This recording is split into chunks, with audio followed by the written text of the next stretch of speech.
Hey everybody, today Rahdo talks through episode 45 of the podcast, and since last month's episode was 100% devoted to a 2019 Games of Interest preview, that means we have built up quite a few questions in the old mailbag, and as always folks, please send questions to questions@rahdo.com. Anyway, we've got so many that I think they're going to take up the lion's share of this episode because it's basically 2 months worth. And before we get to that, I will, of course, be talking about some new games of interest I have recently discovered. But I think we're going to skip the top 10 revisits just so we can spend more time on the questions and answers. Plus, to be fair, I'm running a bit behind, and I have not actually done last month's top 10, which is drafting. And this month's top 10 is supposed to be, one-hit wonders. So we'll be revisiting both of those next month when things maybe calm down and get back to normal. But in the meantime, I've got a bunch of cool new things to talk about right after this.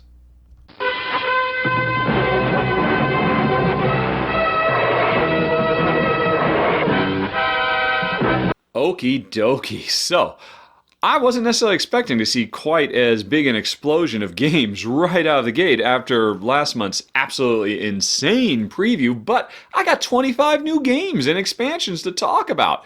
So, like I say every year, 2019 is shaping up to be very, very exciting with stuff like this. How about Gloomhaven, Forgotten Circles? I'm actually embarrassed. I totally forgot to mention that, which I should have called out in last month's preview. Totally would have made it because it is the first full expansion for Gloomhaven. Hooray! And, with this coming later in the year, Jen and I, we have got to get to work trying to finish the main storyline of Gloomhaven. We're about 2/3 of the way through. And as I understand it, Forgotten Circles adds new characters, adds new quests, all the stuff you would expect, but it is a continuation of the story, so it doesn't meld into the existing plot line. It picks up after the game is over. Does that mean the game ends with a cliffhanger? I have no idea. But Jen and I, we've got some work to do before Gloomhaven Forgotten Circles comes out. Then, this is crazy. Beyond Humanity Colonies, which is an outer space building a colony on an alien planet style game, with a heavy emphasis on science and surviving. There's not aliens or any of that kind of stuff. There have been other games like this. And this one, by the way, it uses a digital app. You need to have your smartphone or your tablet or your laptop at the side to play.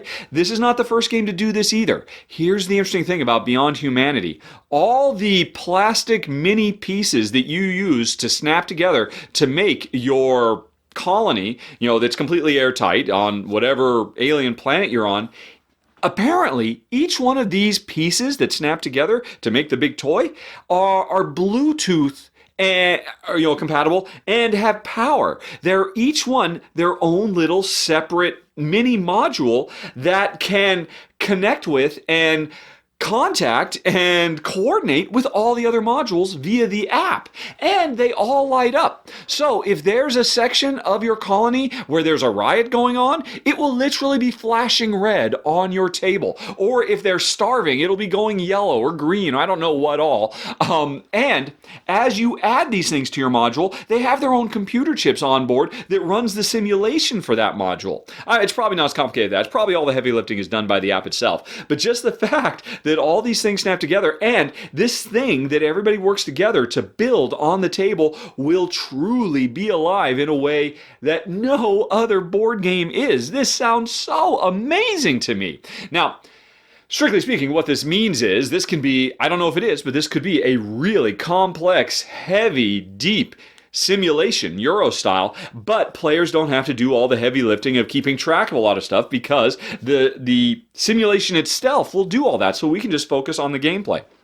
There's a lot of potential here and not a lot of information yet, but I am so interested in the same way that I'm sure a lot of people are just so disgusted by, but man, I am so incredibly excited by Beyond Humanity Colonies. If I had known about this earlier, it would have made easily my top 10 most anticipated of the year, because this sounds to be truly breakthrough revolutionary. Alrighty, moving on, we've got Roll for the Galaxy Rivalry, which is the second expansion for Roll for the Galaxy, and it looks great. It's got a lot of really cool stuff. It's much bigger and more ambitious than the first expansion. What was it? Ambition. It has, I think, almost twice as many dice that comes with it, and definitely more new tiles and all that. And now, so that's all really exciting. The problem is, a lot of people are upset that this expansion is actually more expensive than the base game of Roll for the Galaxy. Apparently, Roll for the Galaxy retails for $60. Ambition, the first expansion, retailed for $40, and this is going to retail for $80. Now, of course, that's just suggested retail. I mean, you're going to be able to find it cheaper, depending on where you go, but still, it's going to be more expensive, and people are outraged by this. And you know what, folks? You're going to have to get used to the fact that the price of board games is going to rise. Actually, we end up talking about this a little bit in the Q&A because, of course, I filmed the Q&A or recorded the Q&A before I recorded this.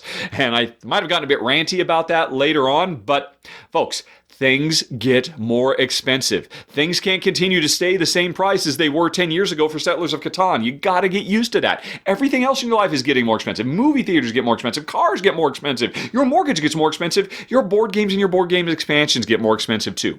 So that aside, though, I think maybe Rio Grande is not doing as good a job as they could really articulating how big this expansion is. This is easily 2 expansions worth of content. It has significantly more stuff than Ambition. I mean, by a huge margin. And what's more, it's really far out stuff because not only are there, I think it was like 60 or 70 new dice, which is not quite as much as the original game came with like 100 or 110. So it's, 2/3 more dice. That's a ton of new dice. So that's a big deal. But even more, in addition to those dice, the game is going to come with 12 customizable dice, which I don't know, probably every player gets 1, 2, or 3 of them, depending. Maybe you earn them over the course of the game. But that means these dice will have pop-on and snap-off faces so you can build your own custom dice over the course of the game. Just that by itself, that could have been an entire expansion devoted to just the player customizable dice. And then the other expansion with all the new tiles and all the new regular dice could have been an expansion. So basically what Rio Grande has done is put 2 full expansions worth of stuff into one box, and they're charging 2 full expansions price. But like I said, maybe they're not articulating this well enough because, man, people are really upset. And, I understand, but folks, things are getting more expensive. I guess we'll have to wait and see if it really warrants the cost. But Roll for the Galaxy where you build your own dice? Come on, tell me that's not amazing. But anyway, let's move on from Roll for the Galaxy Rivalry to Lord of the Rings Journey in Middle-earth. And now this is the next big box, epic, sweeping, Ameritrashy style adventure from Fantasy Flight. I guess the heir apparent to Quest for the Ring, which was absolutely awesome, by the way. Not War for the Ring, Quest for the Ring, yeah. And I have to admit, when I first heard about this, I was not too terribly excited because I figured, this is just going to be another big, like I said, a Ameritrashy style game from Fantasy Flight. Tons and tons of dice rolling, tons and tons of dudes on a map rolling around is probably going to be their answer to War of the Ring or something like that. But I was wrong. First of all, apparently there's going to be some digital integration. I don't really know much about that. I know that's going to be a problem. I don't know if it's optional or mandatory, but all that aside, what I'm much more interested in is the fact that the game comes with no dice. It is diceless. And as soon as you say that, you have piqued my interest in a big, big way. Because apparently, I read somewhere that it's kind of inspired maybe a little bit by Gloomhaven, that it's card-driven combat, and the cards are either the attacks you do or you hold on to them. It actually kind of sounds like the very, very cool card system that was in Runebound 3rd Edition, which was actually the coolest thing about Runebound. And you know what? If Lord of the Rings Journey in Middle-earth is basically an alternate version of Runebound set in, Tolkien's universe, sign me up. As soon as I heard no dice, I got very, very excited for Lord of the Rings Journeys in Middle-earth. And then after that, we've got Copenhagen. Now, this is from the designer of Tale of Pirates, which Jen and I absolutely adored. And he also did Flamme Rouge, which wasn't really a big hit for me and Jen. Not because of the gameplay, because just of the subject matter. We don't care about Grand Prix bicycle racing. But Both of these games were brilliant designs, and this is his next one, coming from Queen, actually, so it'll have definitely good production. And this is yet another. This is the latest game in the recent spate of Tetris polyomino tile-laying style games. And now, there's a lot of competition in that arena. I mean, it seems like Uwe Rosenberg has done half of them himself. But based on the strength of his 2 previous games, I am definitely keen on giving Copenhagen a go. And after that, we've got the Tavern in Tiefenthal, which means, I think, the tavern in the mountain range or something like that, or in the valley. The Tavern of the Valley, I think, is what that means in English. And I could go look it up, but I'm not even going to bother, because that's Bearing Lead. Here's the important thing. This is the next game from Wolfgang Warsch, who, obviously, exploded onto the scene with his 3 nominations for Spiel and Kennerspiels last year with The Mind and Quaxa Quedlinburg and the other game that I cannot think of, but whatever. I've done run-throughs for all 3 of them now. And interestingly, while none of the 3 were keepers for me and Jen for various reasons, I did think they were all very good and interesting designs. So Wolfgang has really just come out of nowhere to become a force to be reckoned with. Now, he has put a 4th game out. Actually, I should say he's actually done a series of games before, but last year's where he just had his big breakthrough, just for the record. He's also done Fuji, which I've actually got a copy of. Jen and I have played it. We thought it was really great. I'll be doing a run-through for it this month.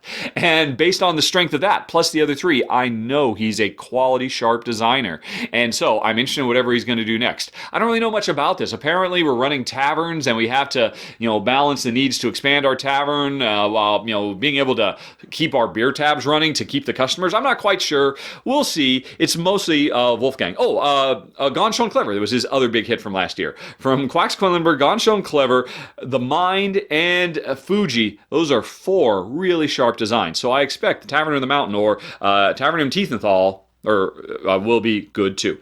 Moving on, we've got Dungeonology, The Expedition. Wow, this looks really, really cool. I don't know about the designers, I don't know about the pedigree of the publisher, but the subject matter here could not be more exciting. This is a dungeon crawl, but in this game, the adventurers that we hire to go delve the dungeon, they aren't going down there to slay monsters and collect treasure.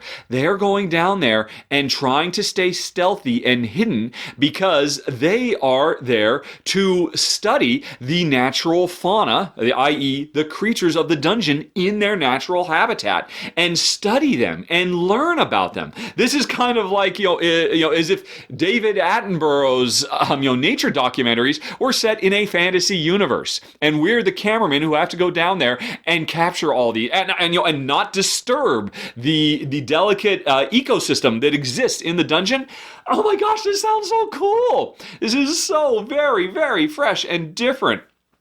I'm super duper stoked about it. Now, that said, I should say, officially it's a 2020 release, but as I understand it, it is going to go on Kickstarter this year, and I am very, very keen on learning more about Dungeonology, The Expedition, as, time goes on.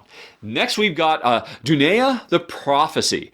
I don't really know much about this, other than, the pictures of it look very, very pretty, and it is from publisher Blam, which is B-L-A-M with an exclamation point. Blam! That might not, I don't really know much about Blam. I haven't really played much of their stuff, but last year's Nemeton was fantastic. It was a brilliant, brilliant design with an absolutely gorgeous presentation. And if anything, it was maybe a little bit too heavy. It was probably one of the most mind-bending games that we have played in years.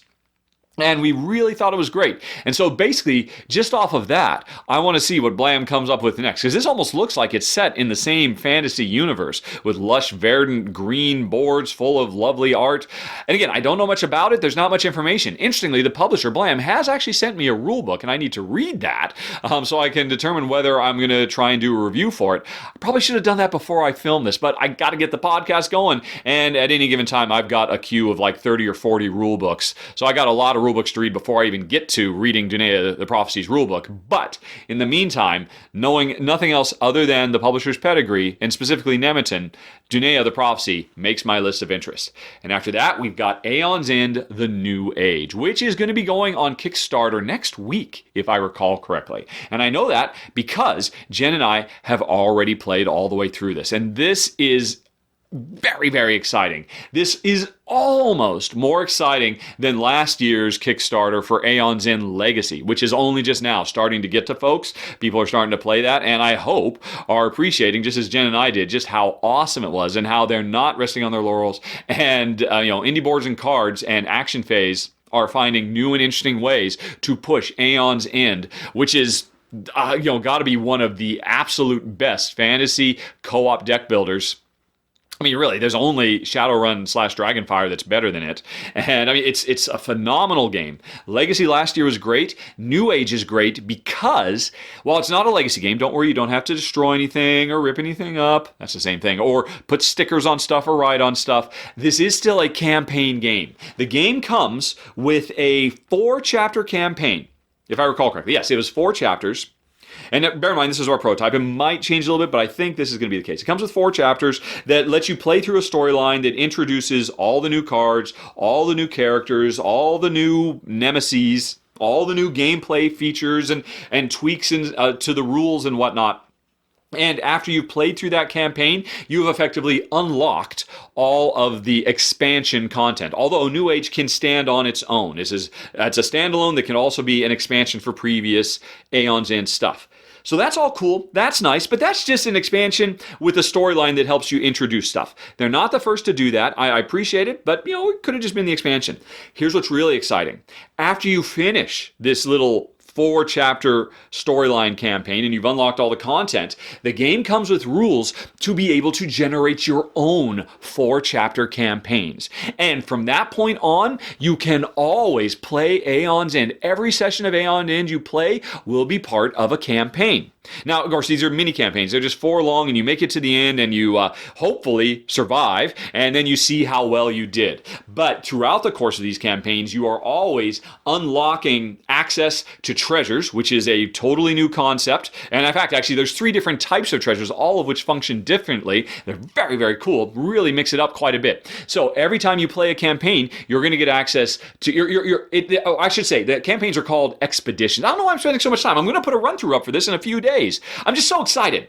This expedition system is really, really sharp. I like it a lot. And I think it's a harbinger of a very positive forward new evolution of board game design in general. And I hope other developers are just as impressed by it as I am, and we see other people stand on their shoulders and push it even further. I'll talk about this more in the video. Suffice to say, Aeon's End, the New Age, could not be more excited. Alrighty, then we've got Pret-a-Porter, which I did a run-through for a bajillion years ago, and it is finally getting a reprint. Actually, I guess this is the 3rd edition, but it's being completely revamped, all new art, although the same basic gameplay. I wouldn't be surprised if a few things are going to be tweaked here and there, but it's just finally coming back because it's been out of print forever. And the interesting thing is, for the longest time, Portal Games had decided they were going to change the theme away from players being fashion industry magnates trying to develop the best fashion trends and win awards at shows, and turn it into a video game industry simulation.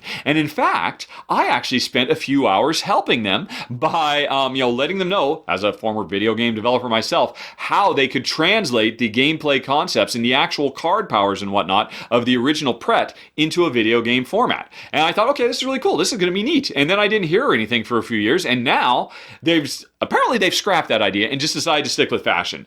I don't know, maybe that's a reflection on me, maybe they just didn't like my suggestions, who knows, but who cares? I'm very, very happy that it's sticking to the original. I love the idea of the video game industry, but that's cool. I love the fashion industry as well, and I'm very, very excited to hopefully see the game finally get its moment in the sun, because I think it was kind of ahead of its time. When it came out 10 years ago, I don't think the board game industry was ready for a heavy economic Euro simulation about the fashion industry, but we have matured as board game geeks, and we are now much more willing and accepting of non-geek themes, so I'm very, very excited for the 3rd edition of Pret-a-Porter coming this year. Then we've got Harbour, the High Tide expansion, which I did not expect at all. Harbour was a perfectly fine, self-contained little, I always called it Tiny Epic Le Havre, because it was from designer Scott Holmes, who did the Tiny Epic stuff, and it was basically like kind of a stripped down, streamlined, simplified, very fast playing, a market goods conversion game, kind of like Le Havre. Really neat, and I couldn't be happier that it's getting an expansion with a bunch of new content. That's great. Fantastic. Bring on more with Harbour High Tide. And speaking of, hey, how about some more content for Luxor, The Mummy's Curse, which I did a run through for last year. Now, I can already say I have played the Queenies, the little mini promos that were released as part of Luxor's first Kickstarter campaign, and they all took what was just a nice kind of gateway family style game and really elevated significantly. Now, with Mummy's Curse, I think Luxor has the potential to grow the same way that Fresco grew from the same publisher, Queen Games, by adding all these new modules. It gets very far away from its original family gateway form and becomes a truly wonderful, deep, and incredibly flexible and versatile, proper, mid-weight Euro. Very, very excited to see what they come up with for Luxor, The Mummy's Curse. So much so that I actually backed on Kickstarter. I very rarely back anything on Kickstarter, but I backed that. Okay, speaking of stuff on Kickstarter, you've got Suburbia, the Collector's Edition, which I will not be backing on Kickstarter because it's way out of my price range, and to be fair, I have a complete set of everything Suburbia as it is. But for the folks who don't, or for folks who've always wondered, should I jump in on Suburbia because it's it's been out for quite a while.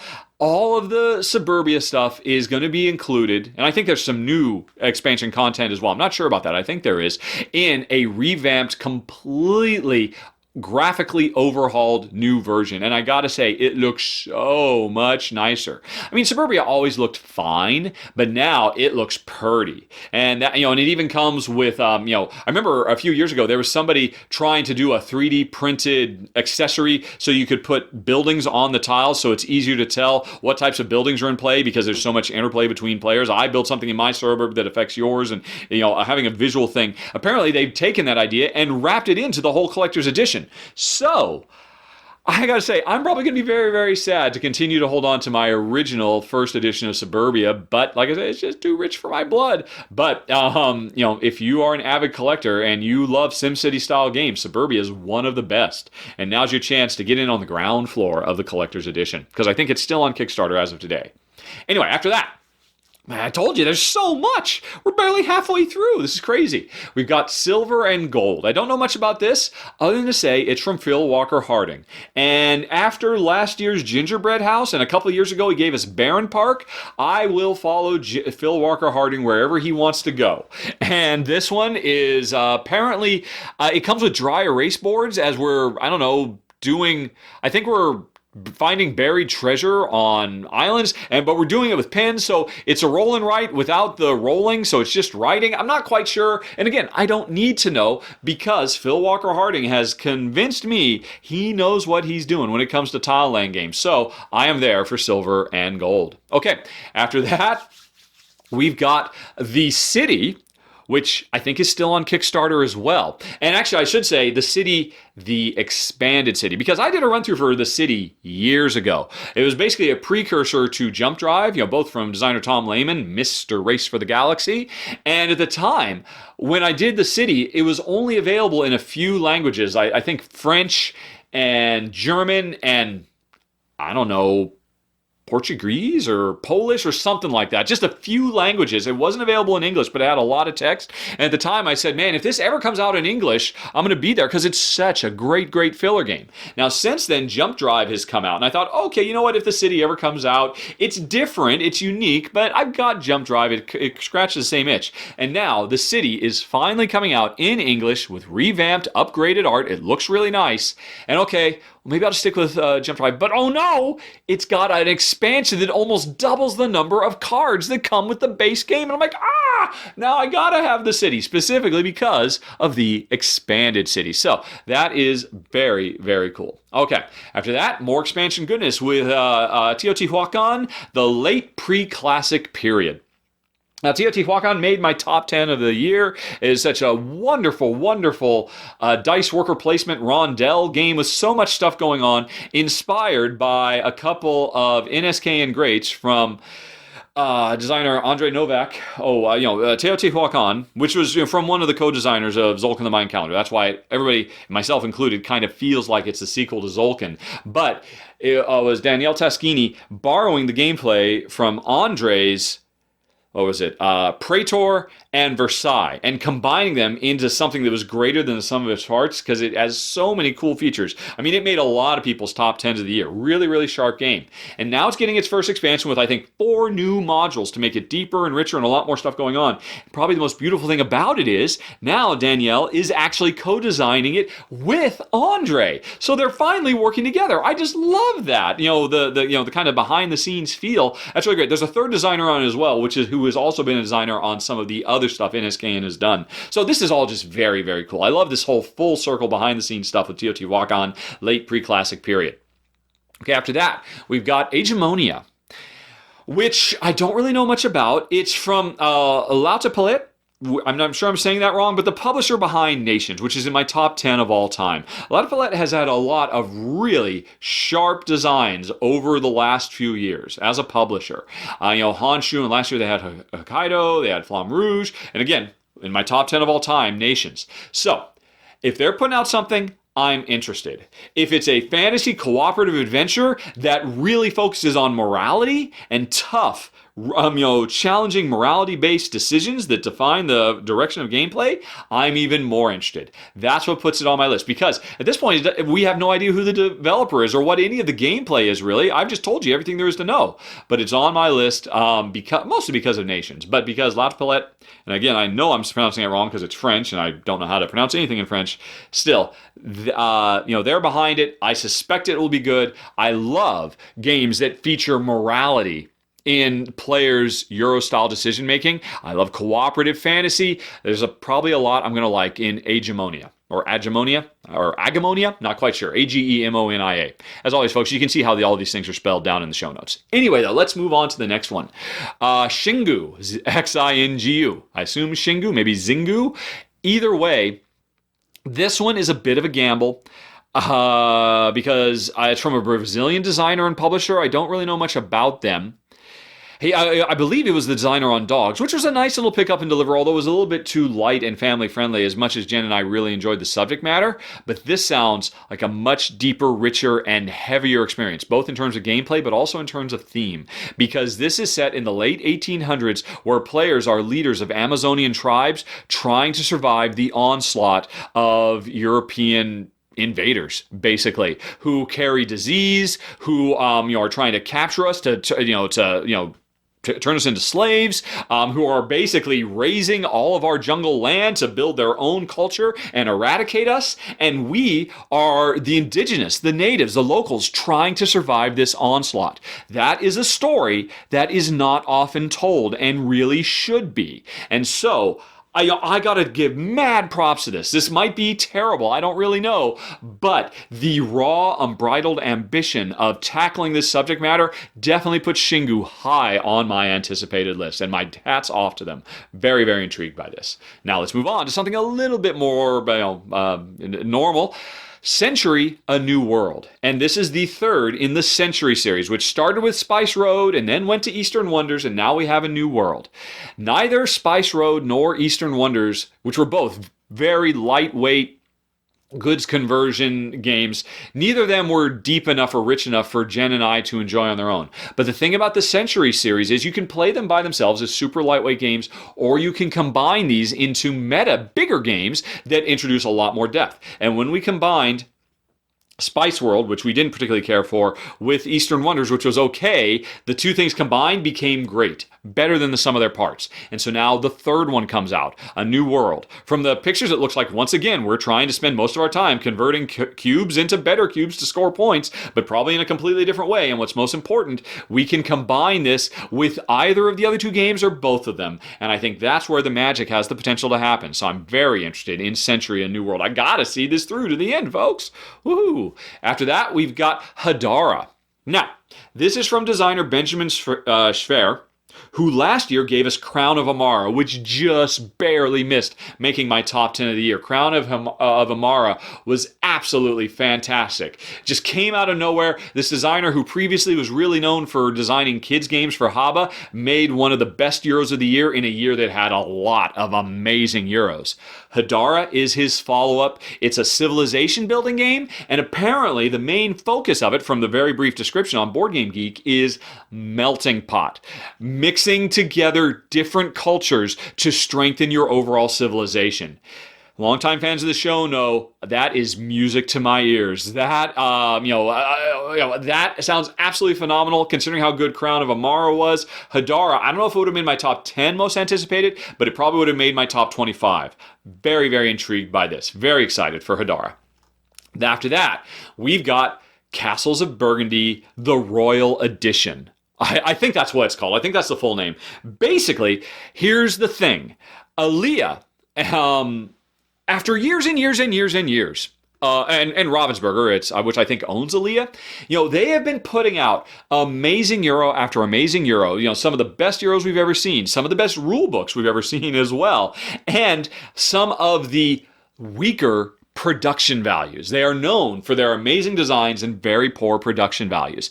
This is the year, 2019, that all that changes. They have decided to basically revamp themselves and start producing high quality, proper competitive editions in terms of, production, design, art, and the rest of it. Which is why, a little while ago it was announced they were going to be doing a second edition of Carpe Diem, which is fine, fair enough. But that's not what we're talking here, because the first two games they're bringing out are their game, was it Vegas? Or Las Vegas, a game I've never played, not really interested in playing.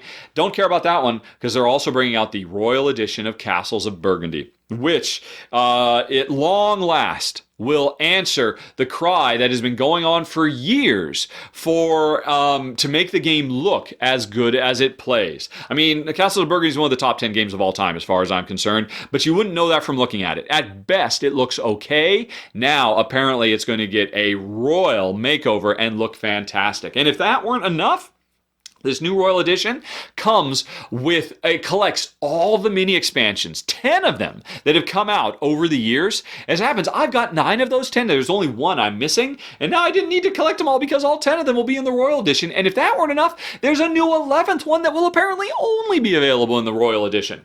Which again, I'm calling it the Royal Edition. I don't think that's the official name. That's kind of like the unofficial. It's just going to be called Castles of Burgundy. I guess like 2nd edition or something like that. I don't know. And I don't know if I'm going to chase it down because I perfectly love my original Burgundy. Mostly I just want it for that additional expansion, plus the one I've never been able to pick up, number 6, I think. Or maybe it was number 3. Anyway, it's coming, folks. Everyone's prayers have been answered. The deluxe edition of Castle Burgundy. And interestingly, well before its 10-year anniversary. Who knew? But anyway, let's move on to Era, the Medieval Age, which is from Matt Leacock. And this is kind of like a spiritual sequel to one of his best games, and a largely forgotten game, or not. But people tend to forget about it in the wake of pandemic and all of that.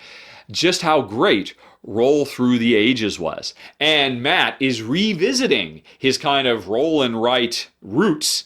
Because, Roll for the Ages was like one of the first big successful roll and writes. Years before the big, right now we're going through a roll and write renaissance. They're all coming out like crazy. Last year was crazy. Next year's going to be crazy too. Hold on, I've got a few to talk about after this. But Matt is going back to a roll and write, but they're trying to switch it up because you're rolling and getting resources, but you're not writing down your results on a piece of paper. Instead, it's called a roll and build because you are actually physically building the civilization rather than writing down and taking note of the statistics of the civilization. From the pictures, it looks like it's got like kind of a nice Lego quality to it, as all these different city pieces can snap together to make all kinds of different configurations and whatnot. It sounds like it's going to be pretty cool, and so I'm very, very keen. I think everybody's going to be keen. This is probably going to be one of the big hits of the year. This might be this year's Azul. I would not be surprised at all. Era, the Medieval Age. But if we move on from that, I'm about to end it, folks, with count them, three more roll and writes. Straight up roll and writes, each one a follow-up to an older classic game. We're taking those older ideas and revamping them into roll and write form. That's awesome. What are they? First, we've got Corinth from Days of Wonder, which is effectively, don't make me pronounce it out loud. I'm going to say it's Ispahan. Yspahan, the dice game. Now, Ispahan is a very old design, very old in board game, modern board game terms. I think it's like, 10, 11, 12 years old, something like that. And it was kind of ahead of its time. It was, I believe, a dice drafting game before the current hotness that is dice drafting. And, it's kind of forgotten, but it is going to be reborn in roll and write form with Corinth from Days of Wonder. So the production is going to be great. But if we move on, next up, if that weren't surprising enough, how about Imperial Settlers roll and write? And that pretty much sums it up right there. Imperial Settlers, a great little engine building game with, unfortunately, for Jen and my taste, a little bit too much on the player versus player. But that aside, a roll and write version, yeah, I think we're going to need to check that out. And if both of those weren't enough, those are both pretty surprising, but I think both pale in comparison to my the thoughts anyway, to Kingsburg, the dice game. I just read about that this morning. And oh my gosh, another roll and write based on what was already effectively a dice game. It was kind of a Yahtzee style roll, re-roll, dice worker placement. Before dice worker placement was cool, you had Kingsburg, one of the, them in, was it Alien, not Alien Nation, that's the TV show, Alien Frontiers, really popularized the idea of dice worker placement, and now Kingsburg is back as a roll and write. What does that mean? I don't know. Don't need to know. It should be pretty gosh darn cool. And what did I say, folks? Was that or was that not a very cool list of, I think, if I counted correctly, 25 new games of interest?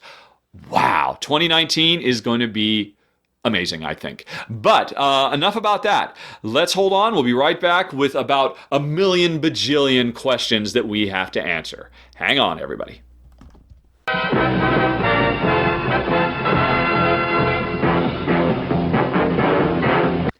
Hey everybody, okay, it's time for the questions and answers, which as always is literally the first thing I record, so I have no idea what else has happened on this episode so far, but that's okay. You don't need to know how the sausage is made, do you? You just want your questions answered.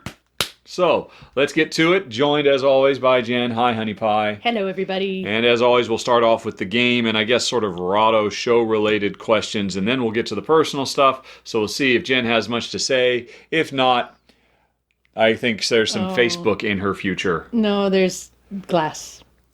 It's a glass page for new colors. Jen's on a glass page with exciting new colors. Woo!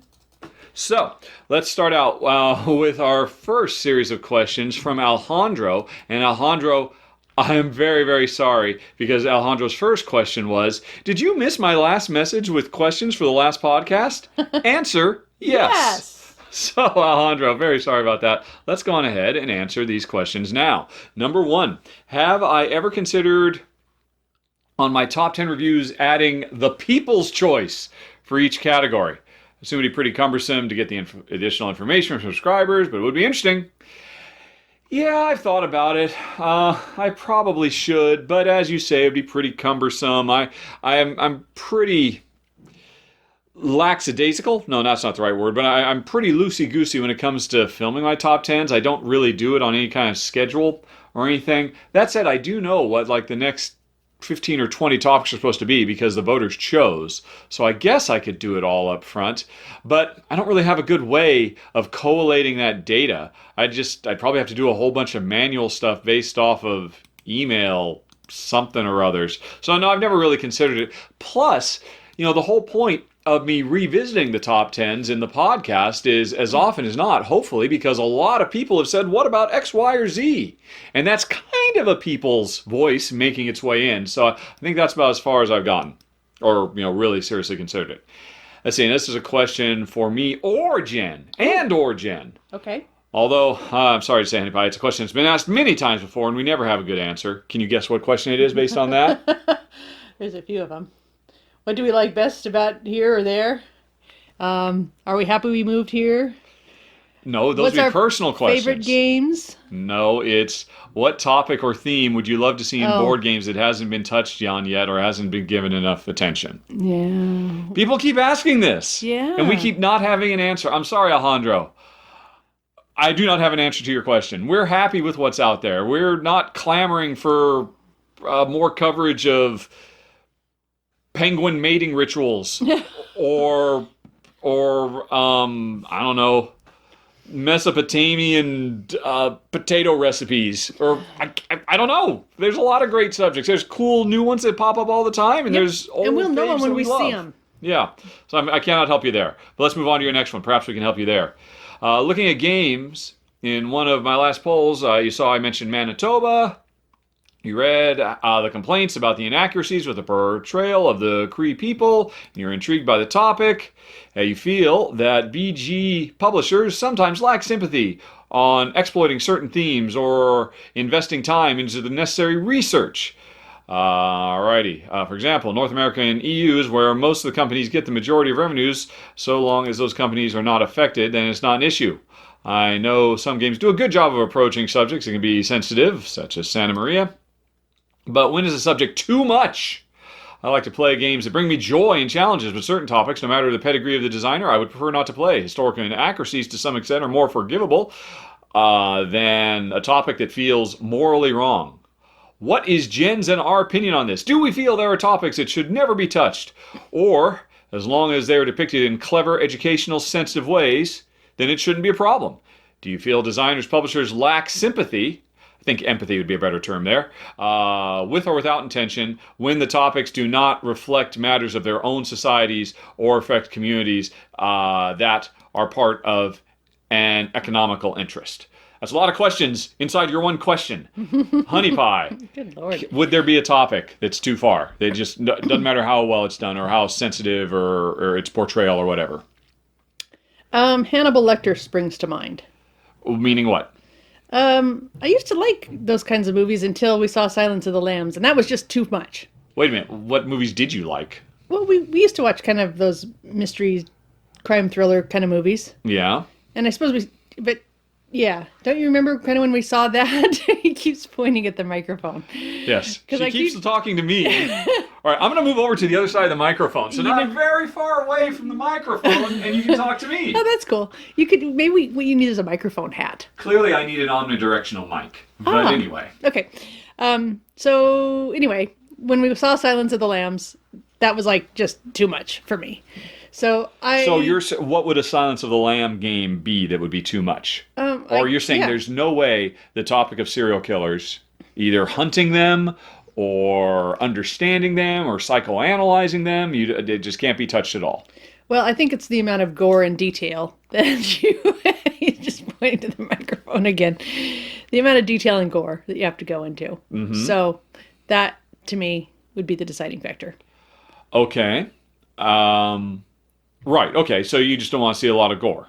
Yeah, that's so true. It's not the subject matter at all. By the same token, you wouldn't want to see a war game that's incredibly gory and true to life. Yeah, I suppose. Right. That's distressing. Right.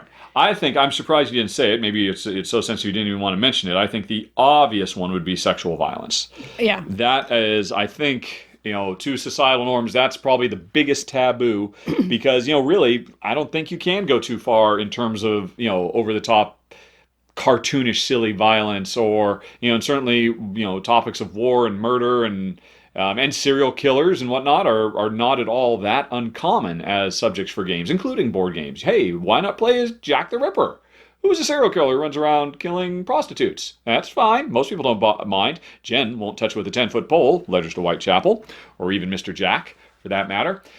But sexual violence definitely seems to cross the line, and I am hard-pressed to think of a way, no matter how careful or sensitive, what would it be? I mean, I can imagine them trying to do remember that game Life of Billy Kerr we played that was about a guy in hospice care, and we were nurses and we had to try and draw the story out from him? Oh, yes. Yeah. And so I can imagine something like that for, a rape survivor, trying to help somebody through their turmoil. But, like that Dreamscape game we did the other, Comonauts. But even then, I just think that'd be too dark a pall. And honestly, I'm hard pressed to say why, because strictly speaking, I'm a man, and it's a bit overly simplistic and reductive. But this is really more of a topic, that affects females more than males. Not that there isn't, sexual abuse for males, and not that that isn't also incredibly heart-wrenching and difficult to deal with. But I don't know. Do you have anything to say on that topic, Honey Pie? Can you imagine a way? Obviously, being a serial rapist, it's interesting.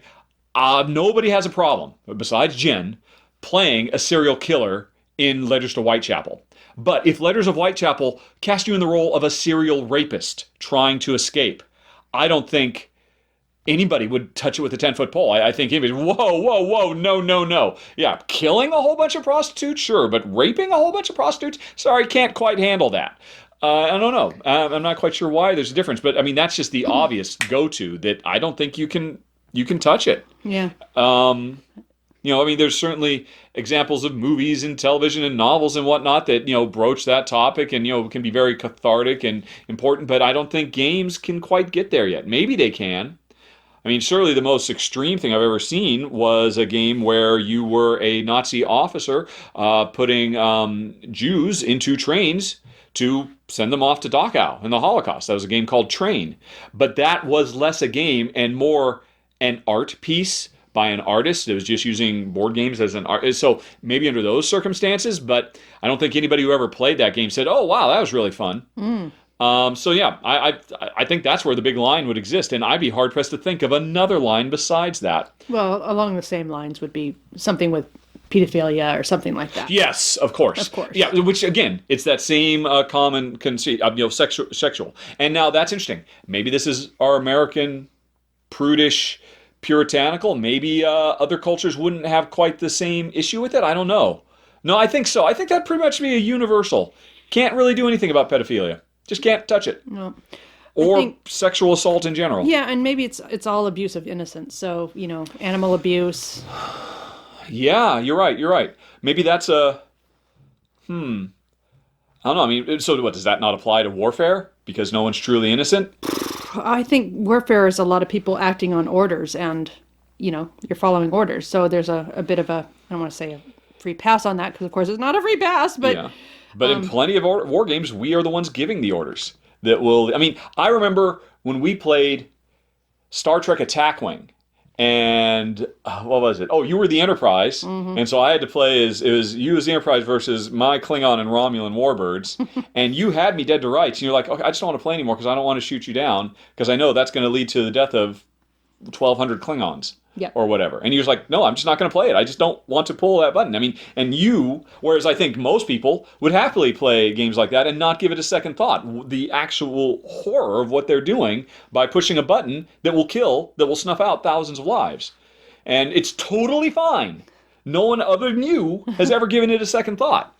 And, it's really interesting, Alejandro. I'm sure there's probably a really deep dive you can do into the human psyche that finds why is murder on a mass genocidal scale okay, but these other topics not, and neither Jen nor I think are equipped to answer it. Right. Even slavery. There was that one is obviously a really dark. But there have been good examples. Freedom of the Underground Railroad and Endeavor both spring to mind. Even though that's absolutely just one of the most horrific man's inhumanity to man type things, and those were fine. Right. And to your other thing, do you believe designers or publishers lack sympathy or empathy when topics do not reflect their own societies? I think certainly the best example of that, this is years ago. I don't know if you remember playing Five Tribes, which was kind of a big a Moncala game where we were running around and, trying to get groups of tribe members together. And then, if there's a bunch of green ones, I could do the green action. If there's a bunch of red ones, I could do, and, it's set in a Arabian Nights fantasy universe. Okay. But on the side of the board, this was so many years ago, I'd be shocked to remember, on the side of the board, there were resources like, I don't remember what, dates and bananas and fig leaves or whatever would be appropriate at the local market.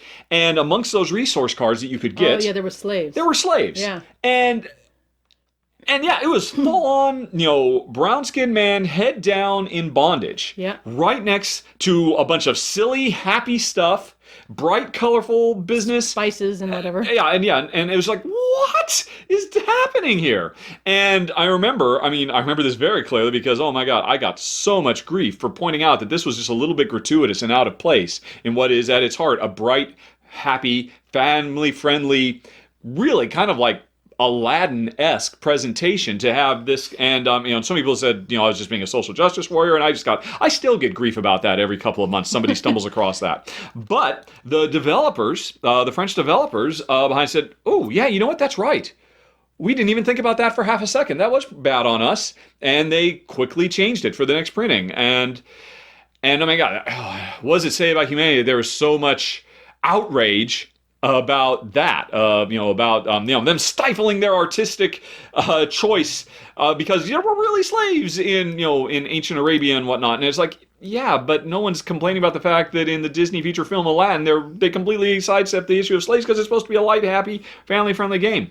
So I bring that up not to revisit old wounds because, oh my God, so many old wounds there, but it's a very good example. The French developers there, they said, Days of Wonder developers said, oh my gosh, yeah, that didn't even occur to us because we're French, I think was their exact answer, almost verbatim. Yeah, we're French, and so we're just not sensitive to such things because we're so enlightened, whereas you racists in America, because race is, and that's not fair. Race relations are a very, very big front page topic in France too. So that's very ridiculous just to dismiss that out of hand. The French society is dealing with racism, maybe not to the same level as American society, but it is as well. It's true throughout the world. But their response was, oh, it didn't even occur to us that this was in terribly bad taste.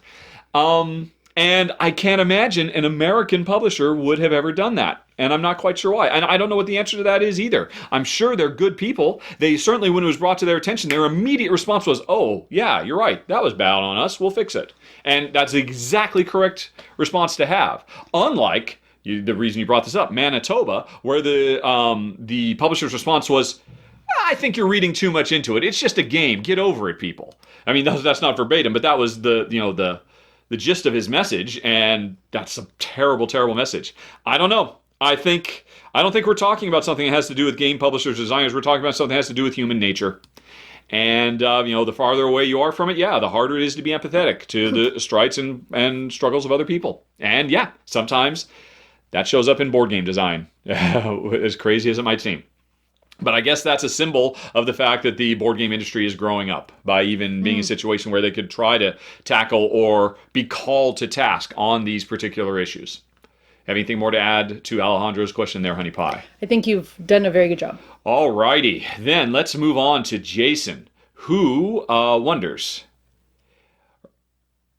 All right. Well, no. I read this one when I first came in. This is the one where not last one, but the month before, where I blathered like an idiot when I talked about Stan Lee and how much he inspired me and stuff like that. And he said, Jen is quiet. A lot of her presence on the show is often low key, but when I was having trouble pushing through that part, she was on it. And Jen is kind of a badass. So, just for the record, Jason Honey thinks you are a bit of a badass. Well, alrighty. Thank you. But the actual question, do you think the way I've evolved my run-through, playthrough style translates to being a good game demoer or teacher, or are they different skill sets? I teach you games all the time, and you have at least a passing familiarity with my videos, even if you never watch them. So what do you think about that? I think that I feel grateful every time he sits me down to play a game that it's him explaining it, because he is so good. I just can't imagine there's anybody in the world better. And maybe we just communicate well with each other. Better for you personally. That's a good point. Yeah. No, I think he does really good with figuring out the whys of the game rules, which make them a lot easier to remember. I guess that's thematics. That you apply the theme to the reasons that we're doing these things. Yeah. But that makes total sense to me.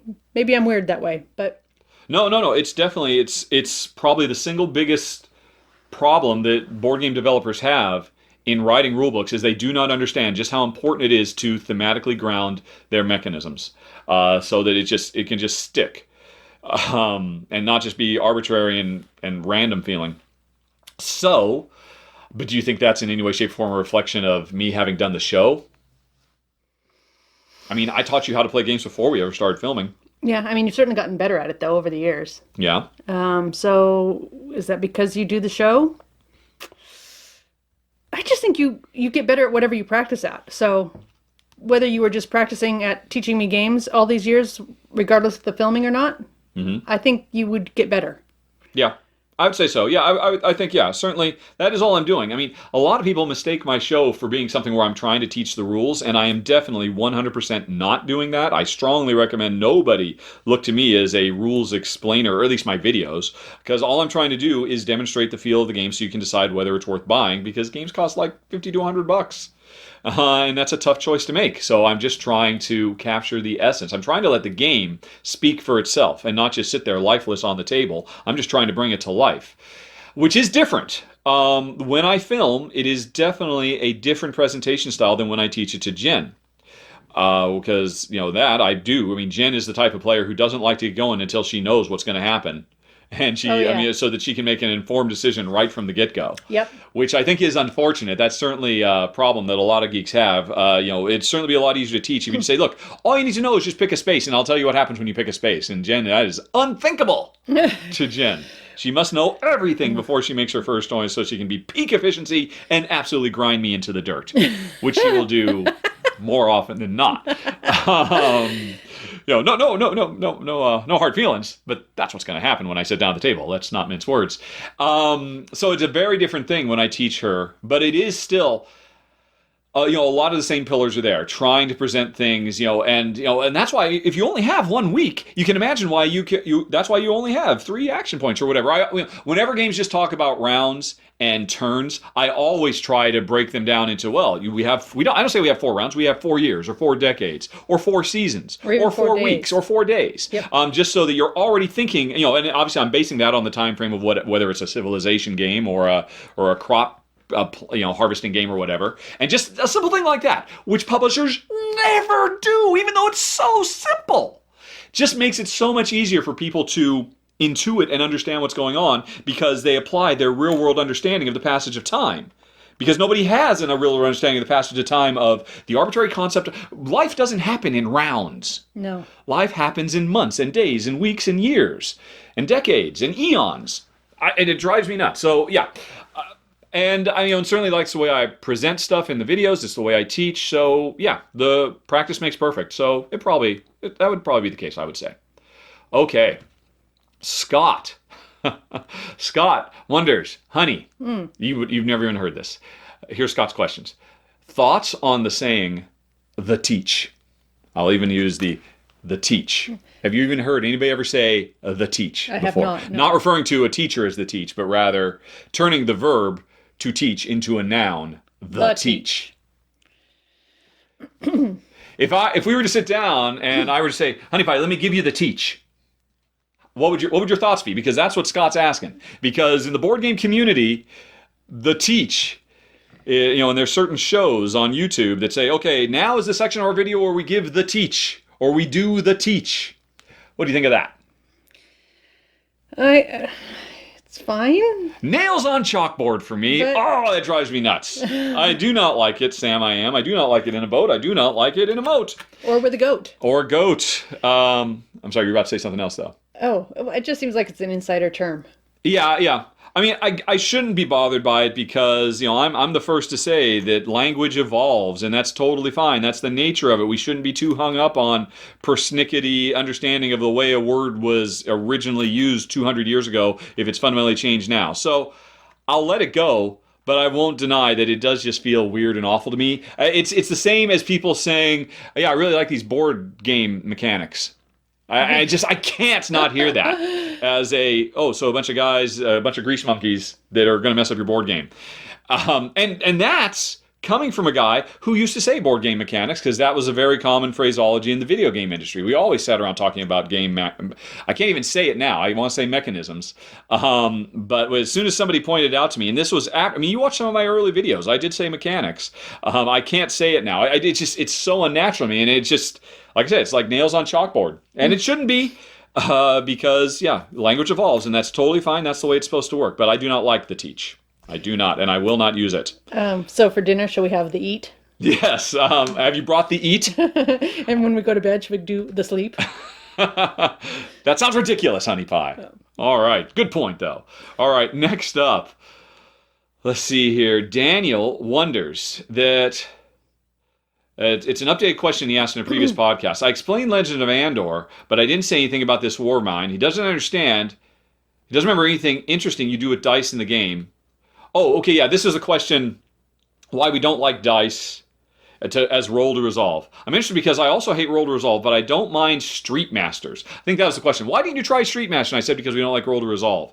And I mentioned, and that's weird because sometimes we like roll to resolve like Legends of Andor. Roll to resolve, honey. Yeah. You know what that is? Yep. Yeah. And you remember in Andor, the only reason we like it is because of the archer, because they throw a push your luck element into it. If all characters in Legends of Andor, it was just, I have 3 dice. I'll just roll the dice, add up the total, and see if we succeed or fail. That might be so bad that we would not forgive it. But the archer is so awesome. And the wizard is interesting too, because he effectively uses his dice. I mean, he still rolls the dice, but then he can swap them. And that's an interesting choice you can make with the die after you've rolled. That's not no problem. If the decision making ends after you roll, then we're kind of a little ho-hum with it. The important thing about War of Mine is a push your luck game. Or no, it's not. Oh, I'm sorry. War of Mine has a big push your luck thing, and dice come into it somewhat. But you're right. There's a lot of push your luck, or I'm sorry, not push your luck. There's just a lot of straight up. Hey, it's this morning, and okay, let's just roll the die and see if we can repair this old stove so we can not freeze today. And yeah, it's straight up roll to resolve. And I'll be honest, I would rather the game not do it. However, I totally forgive it there because of the subject matter. Getting back to Alejandro's, there's another game that hits really heavy subject matter. People starving to death and doing worse in times of war, and putting players in a situation where they will make the choices to do that. It's an amazing game. And I forgive it there because the cruel fate that dice provide where, oh no, I'm sorry. I know you made the perfect plan. You don't get to do it, though. Screw you. The dice have spoken. You have no recourse. Normally, I find that unforgivable in a strategic game, but there I find it totally acceptable because it is so in keeping with the dire, grim theme of a survival situation. Yep. Yeah. Sometimes your flintlock just breaks, and then you can't make fire. Yeah. Or it rolls into the fire pit. Or it rolls into the fire pit for all the Survivor fans out there. Yeah. And, no, that wasn't on I think it was Survivor. on Alone. Yeah, that was on Alone. That he just totally lost it and, burned it up. So that's why we forgive it there. Not because of any mechanism, but because of its introduction. Right. And, I think that was the question, right? Yeah. So why does this War of Mine get a pass? It gets a pass because of the context that the dice rolling happens in. Okay. Christian says, how far away, honey, do you think board games are from becoming mainstream? Well, I went to Los Angeles a couple weeks ago to visit family. Yes. Okay. I was walking through the airport and I saw a bookstore that had games. Yeah. Right out there. Center aisle, kind of a thing. So everybody walking by could see them. What were they? I called you, remember? And one of them was that really pretty tile game. Azul. Yep. And do you remember the other ones? Because I don't. I think Codenames was there. I think you said Codenames. I remember. And I forgot you said Azul. I remember you said Codenames, and I don't remember what else. Yeah. Okay. So there was at least 4 or 5 really mainstream titles. Right. That weren't just Yahtzee or Sorry. Oh no, definitely. That were games that we play as gamers. Yeah. There were 4 or 5 gamer games. Yep. Modern designer board games. Yep. And I thought, well, hello. Hi there. Yep. That to me means it's reaching mainstream. If you see it in an airport gift shop. Yeah, because why else would it be there? That is maybe the... Yeah, because why would they be there? I mean, they have insanely limited storage space. Mm-hmm. They have insanely high overhead costs. I mean, every square centimeter of that shop. Yeah, and if you're going to buy it while you're in a plane or going somewhere, you've got to want that game. Yeah. I mean, that has got to be a... Because it's too late to put it in your luggage. Yeah. So that's something. That's actually... Because I was going to say, I don't know. It seems like a long way off. But Jen just convinced me otherwise. That's a pretty big deal. Because it's not like it's a Barnes and Noble where, look, we're just trying to cast a wide net and get everybody. Right, There's and it wasn't Los Angeles Airport either. It was Portland. Portland's airport. Yeah. So I guess, we are... Which is still an international airport. But yeah, but it's not it's not like LAX. LaGuardia or something like that. Yeah. This is just little Portland airport. I mean, little relatively. Yeah. So, I would say that. Okay, I'll go with that. Well, honey, then. So does that mean we're on the cusp? We're about to break through? Yeah. Yeah? Yeah. I mean, in Germany, it's so much more everywhere. Yeah. So I think, once it starts being that front and center. Okay, then. Well, on top of that, Christian would also like to know, how do we think we can avoid a similar circumstance we see in the video game industry where developers are just used and abused? Which is to say, Honey Pie, was I used and abused in the video game industry? You were run hard and put away wet. Yep. But I was paid well for my time. That's true. Yes. I don't know. But he further asks, are we paying too little for games? Or are publishers and manufacturers just taking too much? Wow. I don't think that's the case. No. I have no direct... I'm not on the front lines. I don't see the behind-the-scene numbers. But everything I've ever understood from anybody I've ever talked to is making video games is just everything you can do, scrimping and scraping by just to break even. You just said video games. I meant to say board games. I figured you did. Yes. That is definitely the case. So I don't think it's a case that publishers are, taking unfair advantage of the designers, because it's not a big moneymaker yet. And, I don't know. Well, NSKN did a very interesting, I think it was a Facebook... That's right. I forgot all about that.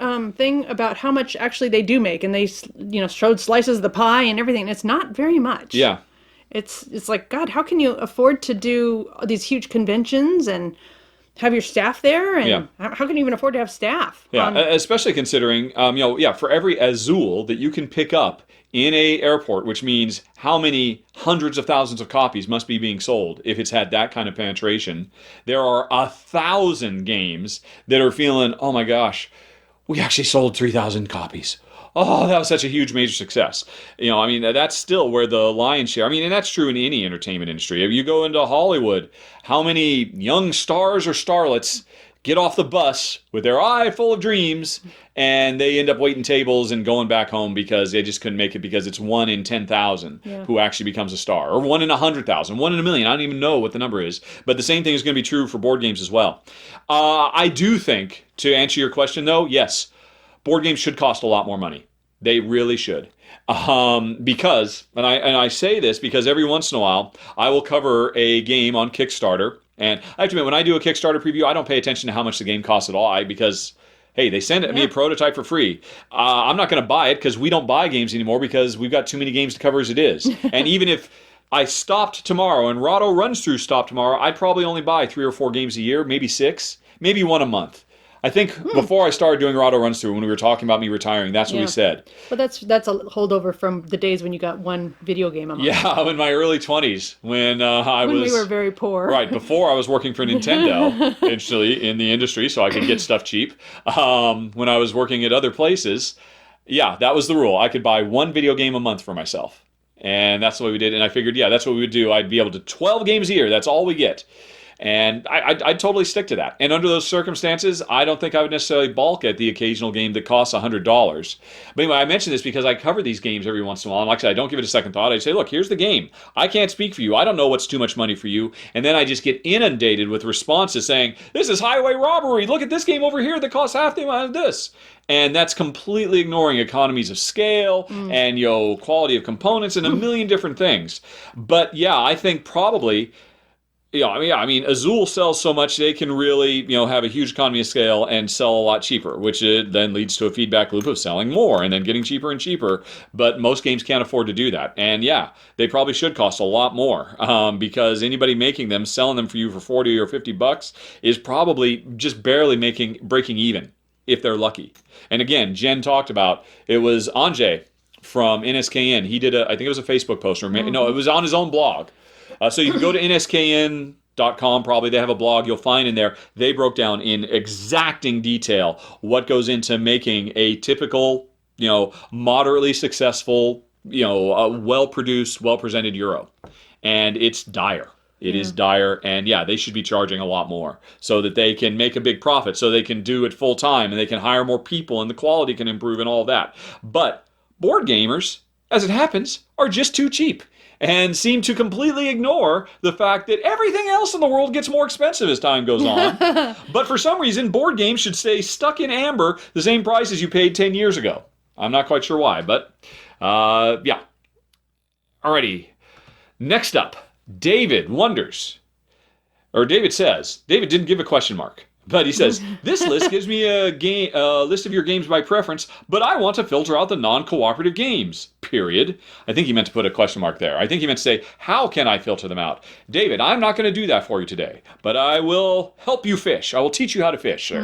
Go to Board Game Geek. At the top of any page, there is search. And then from there, click on advanced search. When you're on the advanced search page, about halfway through the list of all the things you can choose, there is a filter by owner. Tick that and then type in Rahdo. Then expand the gameplay mechanism section where you will find cooperative, which as an aside is absolutely ridiculous. Co-op is not a mechanism. Co-op is a game style, but whatever. For whatever reason, they're put in mechanism. And tick that. Make sure you have ticked by Rahdo. Pick search and it'll show you the rankings for every cooperative game I own and you'll be done.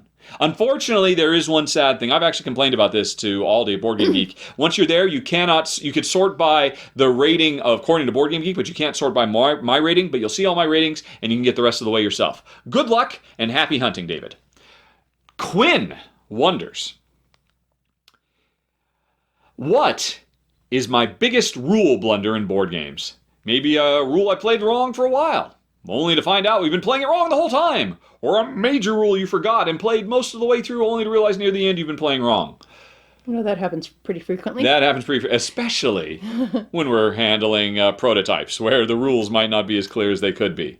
Yeah, so I mean, in our personal life, that happens a lot. A lot. In fact, he'll usually come up to me in the studio the next day and say, remember when we were playing that game yesterday?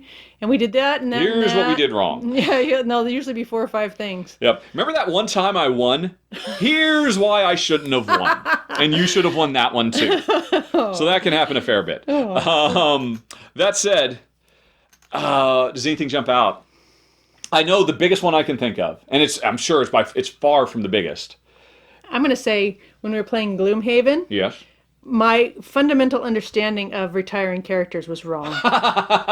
No, you understood. You understood the rules for it. You did not understand the ramifications of your choice because you refused to retire. Yeah. You refused to be tempted by the shiny bauble of a new character. And you said, "No, I will play this until we retire. I will retire before I retire this character." Not realizing that it becomes a lot less fun to play once you can't level up anymore. Yep. And you hit a ceiling. Yep. And then and now I have to keep playing this character who can't level up anymore so that I can get them retired. Yep. That was a painful lesson learned, definitely. Yep. But there's nothing wrong with rules. Like I said, you just didn't quite get the ramifications of your choice. Yeah. And I didn't do as good a job as I should have articulating that. I mostly just tried to tempt you with, oh my gosh, look at all these amazing characters you could be, honey pie. You're like, nope, I'm pretty happy with my... What was it? Oh, your Quixotle, your Tinkerer. I'm pretty happy. Until you weren't. The best one I can think of is actually the first one. Maybe that's why it's fresh in my mind. The original Pandemic. For the longest time, I have no idea where I got this, because at no point does it say this in the rule book. I assumed that once you had cured a disease, you take all the cards out of the infection deck that are... No. What was it? For some reason, I was taking cards out of the infection deck. Yeah. Once you cure a disease, or maybe it was eradicate. No, I think it was cure, though.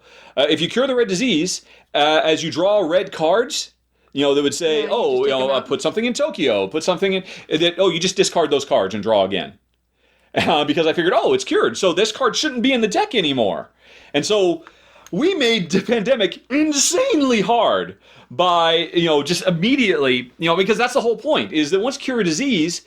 That's like breathing a sigh of relief because go ahead and put some more cubes on the board. It doesn't really matter because they're so easy to clean out. You can just you zip by and hoover them all up, or if you eradicate it, then they don't even appear at all. But I was saying, we cured the disease. Yeah, there shouldn't be red cards anymore. Yeah, so you were So I was intensifying every other one. Yep. And as we got closer and closer to the end, it just got more and more impossible, which is, I don't know why I thought that. But if you go back and watch the run through I did for Pandemic, at one point I was like, wait a minute, which way is it supposed to be? Because I got myself confused again. That was epically stupid. It took us a long time to win Pandemic that way.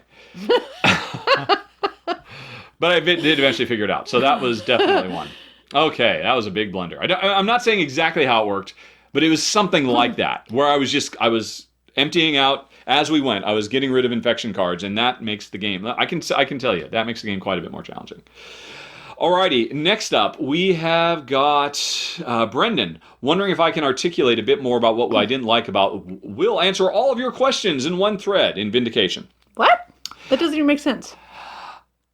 On Board Game Geek, for every game, there are forums. Yeah. And there's, just general forums, announcement forums, play online forums, and for every game, there's rules forums. And I mean, to me, that's like maybe the single most valuable resource that Board Game Geek offers is, I don't quite understand how this works. I can always... How many times have we gone... Always. Looked up, yeah. Yeah, except often in our case we can't because I'm playing a prototype and it doesn't exist yet. But for a release game, chances are 9 times out of 10, if we have that question has already been asked and answered. Yep. So you go to Board Game Geek, you go to rules, and you skim, and you look through the subject matter, and you find, oh, there it is. Oh, hooray, somebody asked the question. That's great. That's how it should work, with a thread devoted to each potential question, so that it's easy to find the answers. Okay. But what the developers of Vindication did is they made a thread in their rules forum that said, hey, everybody, ask any rules question here in this one thread. And what that means is, if I need to find the answer to some little persnickety thing, I can't just look for threads that are devoted to that. I have to look through all 50 frickin' pages of this one thread on the off chance that somebody on page 37 asked the question. Because you can't search all 37 pages. You can. Now, the answer to that is, of course, you can just do a search. And you can do a search for, and if you can find the right keyword, if, that's a big if right there. If I ask the question in the right way, now normally you can because it's based on some rule. If you go back to the rules and you say, hey, what term did they use in the rule? I'll use that term. Hopefully you'll be able to find it, and you'll be able to find it somewhere in that 50 pages of gobbledygook that is just a big mishmash. Gloomhaven does this as well. I hate it there where it's really bad. I don't know how many hundreds of pages that thread is now. Impossible to find anything. Yeah. So fair enough. You could still find the answer. Here's the problem, though. If that question had been put into a thread, and I find that thread, and the answer wasn't quite there, or but I had a slightly related tangential question. Look, I've got a thread here. I'll ask a question. That follow-up clarification will be in one universal place that anybody coming along in the future will be able to just look one-stop shopping for rules clarification. Not so in a mega epic thread. Page 37, somebody asked. Page 39, the developer finally got around to answering. We're on page 82 now, where I will post a follow-up. Yeah, back on page 39, you gave this answer? It's ridiculous. It's so stupid. It so breaks what, like I said right up front, is the single most valuable resource Board Game Geek offers. And it, as you can see, it makes me angry. It makes me angry. It makes me even angrier than another... It used to be the worst possible thing you could see in the Board Game Geek rules thread is you go in there and you see a whole wall of things saying, just finish the game, I've got 5 questions. And that's the topic. Great, now I've got to look up that and see if you asked my question. I've got to look at that one. People, please, please, please. 1 question per thread, or at least 1 topic per thread, and name your threads appropriately for discovery purposes. Sorry, that's... Okay, so Vindication, getting back to the question. No, that was the question. Why was I so... I didn't make it clear why I dislike that style of question and answer formatting in Board Game Geek. And Vindication is a game... Vindication is a game that did this. Because I mentioned in passing, Vindication, I ultimately got rid of it because of a couple of reasons. Even though you probably remembered, it was an adventure game where we were moving around between hexes, but we stood in between the hexes. When you're standing between hexes, you could interact with different hexes all around, and we had little metal pieces. Anyway, and we were wretched scumbags who were trying to, We played it last year. Anyway, and we really liked it a lot, but I ultimately got rid of it. One of the reasons was because you can see how angry this makes me. And every time I think about it, I think about this thread, and it makes me so angry. I fundamentally do not want to play the game. By the same token, I should feel the same way about Gloomhaven, but Gloomhaven gets a pass. Vindication didn't. But anyway, that's it. It's just... I mean, I sometimes I feel like Board Game Geek should require, the equivalent of a driver's license to be able to use, because but for a while, I remember a few years, this really came to my attention because there was a movement amongst Board Game Geek Denzians to whenever you found a thread where the topic of the thread was have a question. Or, I just finished and I'm confused. And that doesn't help anybody. To literally send a geek mail to the person who created that thread saying, hi, could you please rename your thread to this? Because only a Board Game Geek mod or the person who made it can rename a thread. So it would actually be useful. And I did that for a while too. Not surprisingly, people get kind of annoyed with it or don't do it. And I eventually just gave up, and it's just kind of annoying. And, But anyway, sorry, Brendan. You brought out the beast. Do you have anything to say on that topic, Honey Pie? Yeah. Probably not. No. Okay. Although I do like efficiency, and being able to find information easily is ideal. And like I said, the finding is only half of it. The being able to have everything that you would ever have to talk about on this topic in one unified place as opposed to scattered, it's just, it's so insane. Well, and you read so many books, manuals, that it's times 100 for you. Yeah. Right. Although, to be fair, I mean, this doesn't affect me that much. I've only ever seen it happen twice, in Gloomhaven and Vindication, which I would be willing to bet is copying Gloomhaven. I wouldn't be surprised if they say, that's how Isaac did it, so we'll do it too. And it's epically stupid in both cases, and it makes me angry on principle more than anything else. Yeah. Because, when I had Gloomhaven questions, I refused to put them in the big Uber thread. I will go and create a thread for it, and what do you know? The answer will be there, too, in a place where anybody can find it in the future instead of buried. Alrighty, Doran wants to know, in the last podcast, had a question about game designers stamping their names on games that they didn't really design, and I asked for an example, and Doran is back. A couple of games by Martin Wallace are impossible to be his design, according to people, because they do not jive with his style. Those games are Wildlands and Hit Z Road. What are your opinion? I think whoever says that, Doran, is a silly person. And you should take what they say with a grain of salt. Of course Martin Wallace designed Hit Z Road. And of course he designed Wildlands. And hey, while we're at it, he also co-designed Runebound. Just because that's not his normal jam doesn't mean he can't do things. He doesn't have to be limited to train stock simulations and war games. He can do other stuff. So the good examples of terrible advice from people who are very, very cynical and assume the worst, that, this is just a cash grab. Clearly, Martin Wallace didn't touch this with a 10-foot pole, but he was paid on the side so that they would slap his name on it to increase sales. That is ridiculous conspiratorial thinking and is completely out of touch with humanity and reality. Okay. Man, this is becoming another ranty one. Jeez, that was pretty strong. Well, it's... online cynicism really gets my goat, because I have to deal with it all the time. Because everybody just assumes the worst of everybody, when in fact, everybody's good, and everybody is nice, and everybody is kind, and everybody is decent. Stop assuming otherwise. Okay. Ending on a positive note. Everybody's good, damn it! Natalie wonders, well, what do you think about Nomopolis? Did it fly under your radar or not pull you in? Nomopolis sounds familiar to me, but I don't know. My gosh. To the email, let us search let's see, Nomopolis. Alrighty. And, I've had a long conversation with Igor, the designer developer. And he contacted me about it. And I said, hey, that looks pretty cool. What are your plans? And he said, here's my plans. And I said, well, to be honest, I only take the time to play games that are available at retail. Oh, that's right. He asked me to play like a pre-release copy and give him feedback. That happens a lot. That happens so much. Hey, do you do beta testing or alpha testing? God, no. No! Yes. So I very kindly said, this sounds like it's a game that's a bit early in production pipeline for me to step in, I'm afraid. And Igor said, let's see, he then contacted me a half a year later and said, we're getting close to publishing. And here's the latest manual. And I said, hey, it looks gorgeous. Sounds clever. I still don't want to cover pre-production. But when you've got the final version in hand, let me know. That's where we left it. So, actually, I'm interested in it, Natalie. Was it Natalie who asked? Yeah, Natalie. It just hasn't shown up yet.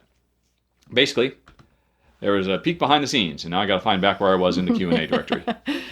Where is that guy? Well, first of all, I got to find the Q&A directory. Yeah. Q&A. There it is. Yes, Honey Pie? Oh, we just played a prototype. Oh, actually, we played a couple prototypes in the last couple of days, and it's just... Oh, you have such patience. It's extra work. It's a lot of extra work, and it's a lot of extra time waiting for him to figure out what the rule means. Yeah. So they're just not really good uses of either of our times, but for some reason, you keep doing them. Well, it's my opportunity to give back. I mean, to be fair, the one you're thinking about yesterday, that was partially my fault because he had mentioned in the original email, hey, I'm sending you the manual, appendix. And separate to that, I'm sending you an almanac. Yeah. I'm like, and I missed that, so all I've got is this manual, and it doesn't say any freaking thing, and we were just trying to guess our way through it, and that made the game last twice as long. Yeah. And then eventually I went back, okay, I'm just going to start writing him, I'm going to have to reply to him and ask questions, and that's where I saw, oh, there's an almanac. Oh, here they all are. Yep. So that was not necessarily his fault. But like, as an example, you might remember a few months ago we played La Stanza, which was the game, it was like the board was a bunch of rooms, and we were going from room to room to room, and we would have to hire people, and then to activate the room, which was discovery, or we were basically being patrons of the arts. Yep. And we really struggled with that one. That was another one where you were like, I don't even want to finish this. This is taking too long, because I was really struggling with the rules.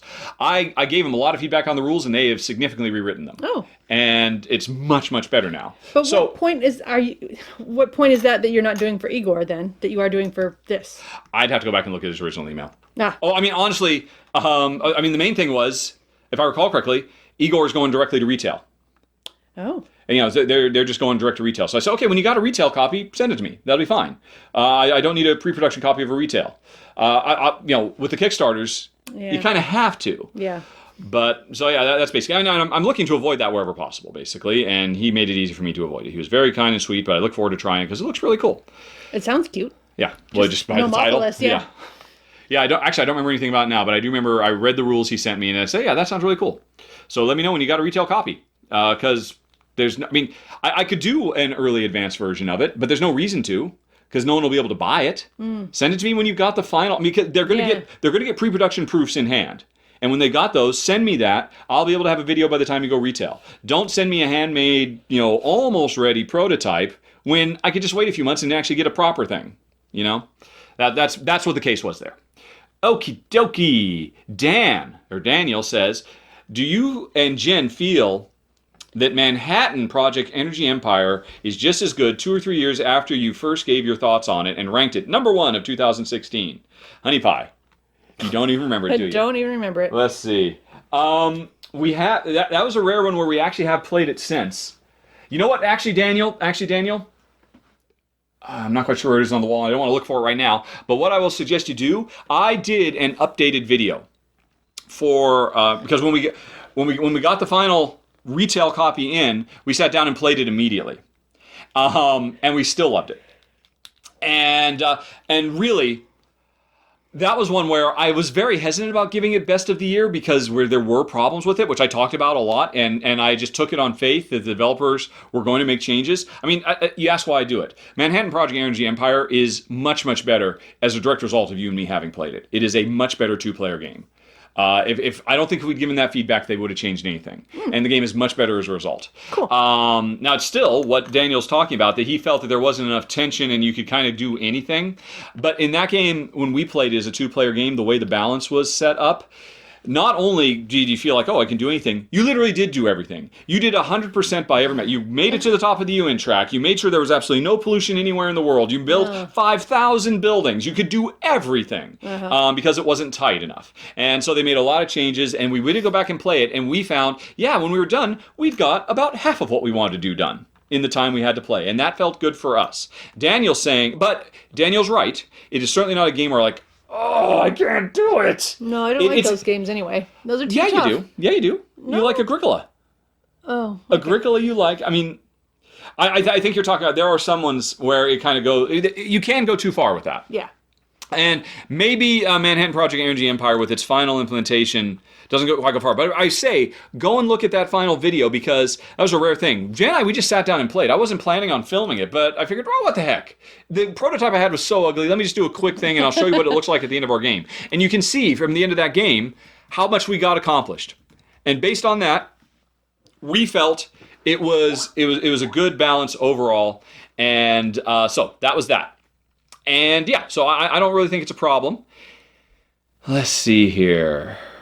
But anyway, so your questions were all about, was it a bit too easygoing? It is maybe a little bit more easygoing than some of the other games we do.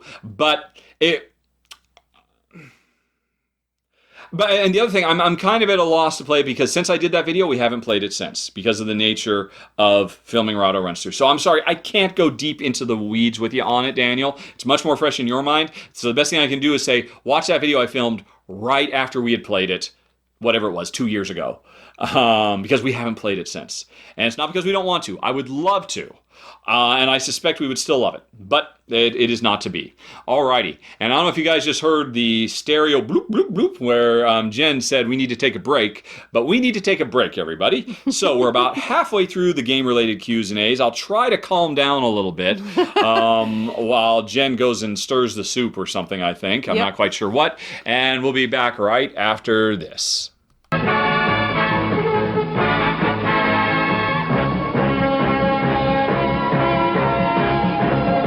Okie doke, we're back, and I noticed I missed Daniel's last questions about Energy Empire. Not that I really answered his previous ones. Apologies for that. But do we have any thoughts about the upcoming Cold War expansion? No, I haven't really looked at it. I mean, I'm just wanting to check it out sight unseen because we love the original so much.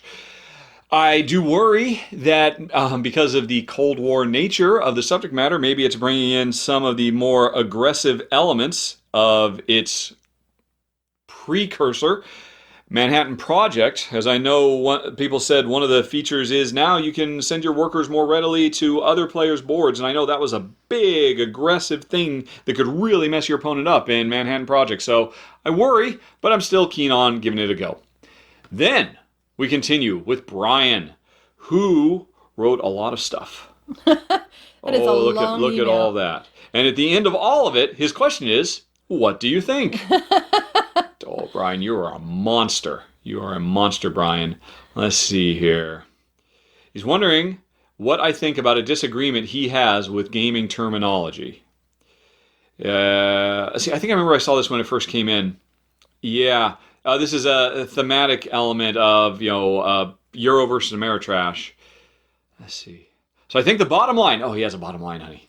I think the bottom line may be that people confuse removable, changeable, or ignorable theme with a lack of theme. What do you think? All right. That's still kind of vague. Let's see. All right, just going to skim this really quick. Should I read the whole thing? It's pretty freaking long, Brian. I love it when you read to me. You want me to read Brian's whole thing to you? Well, you can paraphrase. Hi, Rahdo. I'm wondering what you think about a disagreement I have with common gaming terminology. It drives me crazy when people refer to Euros, by definition, as non-thematic games. This is quite common. Some people literally use Euro and thematic as opposites, e.g. asking, do you prefer thematic games or Euro games? In fact, one person who does this most is Tom Vassell, who I like and respect a ton. I'm hesitant to disagree with someone who has put hundreds of times more board game knowledge and experience than I have, but I think I'm right on this. You are. Tom is wrong. Sure, Ameritrash. Oh, don't say Ameritrash. I'm going to edit you, Brian. Sure, Ameritrash games, or whatever you want. Oh, there's the very next thing. Or whatever you want to call them. I call them Ameritrash games because that's what everybody, except for the Dice Tower, calls them. Ameritrash games, on average, seem to have more theme than Euros, but that doesn't mean a Euro can't be thematic. Some are very thematic. I recently heard you on podcast 44 talking about Vito Lasarda and why you like his games, and one point you made was how extremely thematic they are. And all of his games are Euros. This may sound strange, but I actually prefer Euro games because I love themes so much. I strongly prefer games with strong theme, and I personally like the type of theme in Euros better than those in Ameritrash. Again, he said Ameritrash. I like the way that playing a Euro can be an experience that feels like reading a good historical fiction book, and I'm sent back to a fascinating time, ancient Egypt, Greece, Rome, the Middle Ages, the old American West, etc., and or carried away to a distant land, Europe, Africa, tropical islands, deserts, etc. I I think people more often refer to Ameritrash games as thematic because the theme is so often inexplicably tied, I think he meant inexorably tied, to the game. You can't remove the theme without destroying the game. For many very thematic Euros, I can imagine retheming them to completely different settings while keeping the same basic mechanisms, or even turning them into pure abstracts with the game mechanics. The same isn't usually true of Ameritrash. Oh, you got me. All right. And in some cases, even when Euros have a strong theme, you do have to try harder to bring it out. Thinking about each turn thematically and using thematic terminology like you do in your run-throughs instead of just talking about the colors of the cubes. So, I think the bottom line is people confuse removable, changeable, or ignorable theme with lack of theme. What do you think? Do you have anything to say on that, Honey Pie? Now that you made me read the whole thing. No, I have nothing to say. All right. Well, I think the most interesting thing you said there, I'm going to disagree with you pretty strongly on, Brian, is what you said. Yeah, a lot of times you could change the theme in Euro, but you can't really do that in Ameritrash games. Yeah, you can. I challenge you or anyone to mention a board game, whatever theme, whatever genre, that you believe cannot have its mechanisms transferred to another theme, and I will transfer it into another theme. That every single board game in existence is effectively an abstract. Because none of them actually put a real gun in your hand. None of them actually have you really exchange goods for services in the real world. They're all abstracts. It's just a variable scale of how abstracted they are. Shuffling cards or rolling dice in no way, shape, or form approximates the idea of swinging a sword. Swinging a sword is a very deterministic thing. There's nothing random about it at all. And to say, oh, I really feel like I'm swinging the sword when I roll the dice, that's ludicrous. Now, of course, that's me being exaggerating for effect. You could say there is kind of a kinetic component. The fact that you are physically flinging something through the air kind of, has some kind of bearing. But yeah, rolling dice representing thematically swinging a sword is no more so than shuffling a deck in a deck builder to represent the changing market economy around you in the world, and therefore you have access to different things at different times. And one is an abstract. Everybody says Dominion is an abstract. Dominion is no more abstract than Arkham Horror. Gasp. I exaggerate for effect. But yeah, you want me to? I will completely retheme Arkham Horror a million ways till Sunday. Arkham Horror, set it entirely inside the human body. And it is about white blood cells traveling from location to location, dealing with potential viral outbreaks. Boom, done, move on. Everything that happens in Arkham Horror, you could switch over to that theme instantly. And that's true for any thematic game in the world. So, my thoughts are, thematic stuff is great. I think Tom is wrong, and not the first nor the last time. And, what was I going to say? I think Tom is wrong, thematic is great. And really, if anyone is at fault here, really, it is board game developers, as I complained earlier, about not putting their thematic explanations front and center. No better example in recent memory, by the last few weeks, than Hong Kong Blackout, which got so... I got it way, way late. That was the Blackout game. Yep. And, for months, other people who picked up at Essen have been saying, yeah, it's a complete and total abstract. There's no theme here at all. Nothing comes alive. And did you feel it was an abstract game, honey, when we were actually sending people out into the dark and trying to rescue neighborhoods and this and that and the other? No. Yeah, it was a totally thematic game. Yeah. The problem is there's a couple of elements. Remember on the right side of the board, which is where there are future cards that you can grab that represent objectives you have, and then once you complete them, they become part of your posse of people you can help people with. They just say, look, there's 3 rows of cards. And as I explained in the video, if you don't think of them as just abstract rows of cards, but you instead think of those as physical neighborhoods that have specific problems that need to be addressed. And when you complete those problems, members of that neighborhood will join you to go out and help other neighborhoods. Suddenly, everything is thematically grounded. And shame on the developers for not making that clear. That's laziness. That is...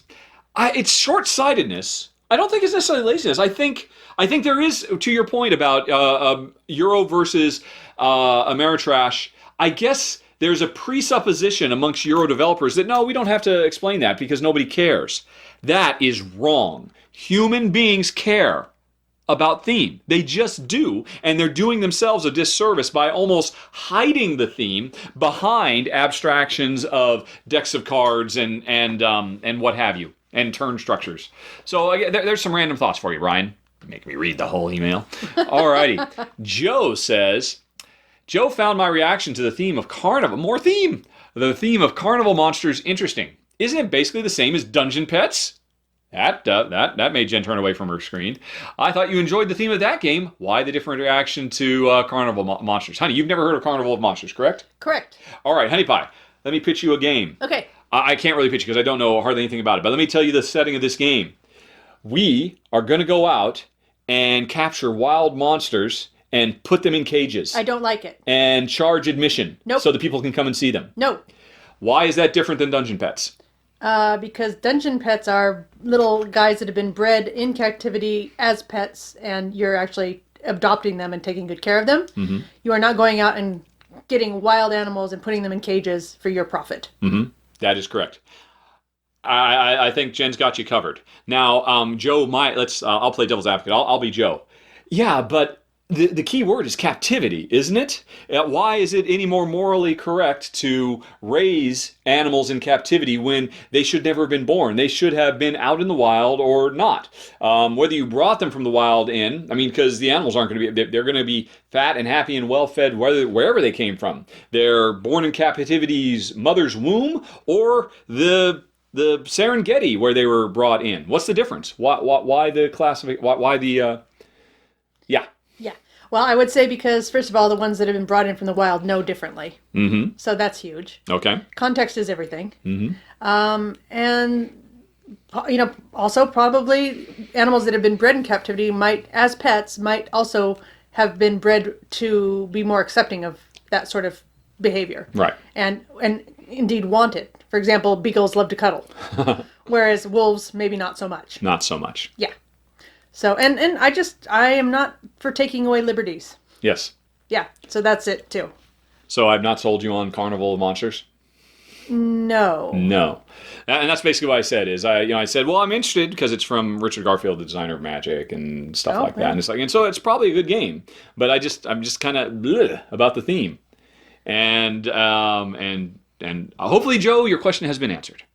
Nigel wonders. I guess that would go back to the first question we answered, which was what theme needs to be more or less explored these days. And I would say, removing liberties from anybody in the world is probably something I would not be interested in playing. Okay. Yes. Anyone or anything in the world. We all need more freedom and personal responsibility. Okay. Okay. Nigel wonders, do you agree that publishers should make more of an effort to represent women in historical settings even when certain people would view it as anachronistic? Or do you feel the whole thing is a non-issue?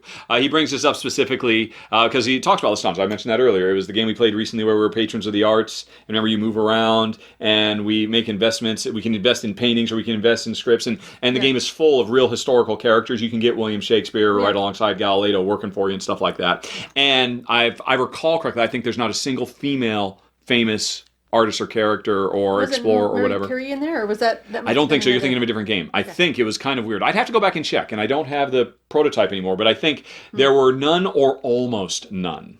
In fact, I think the only female in the character, remember at the beginning of the game you have just some no-name people, and one of them was a woman.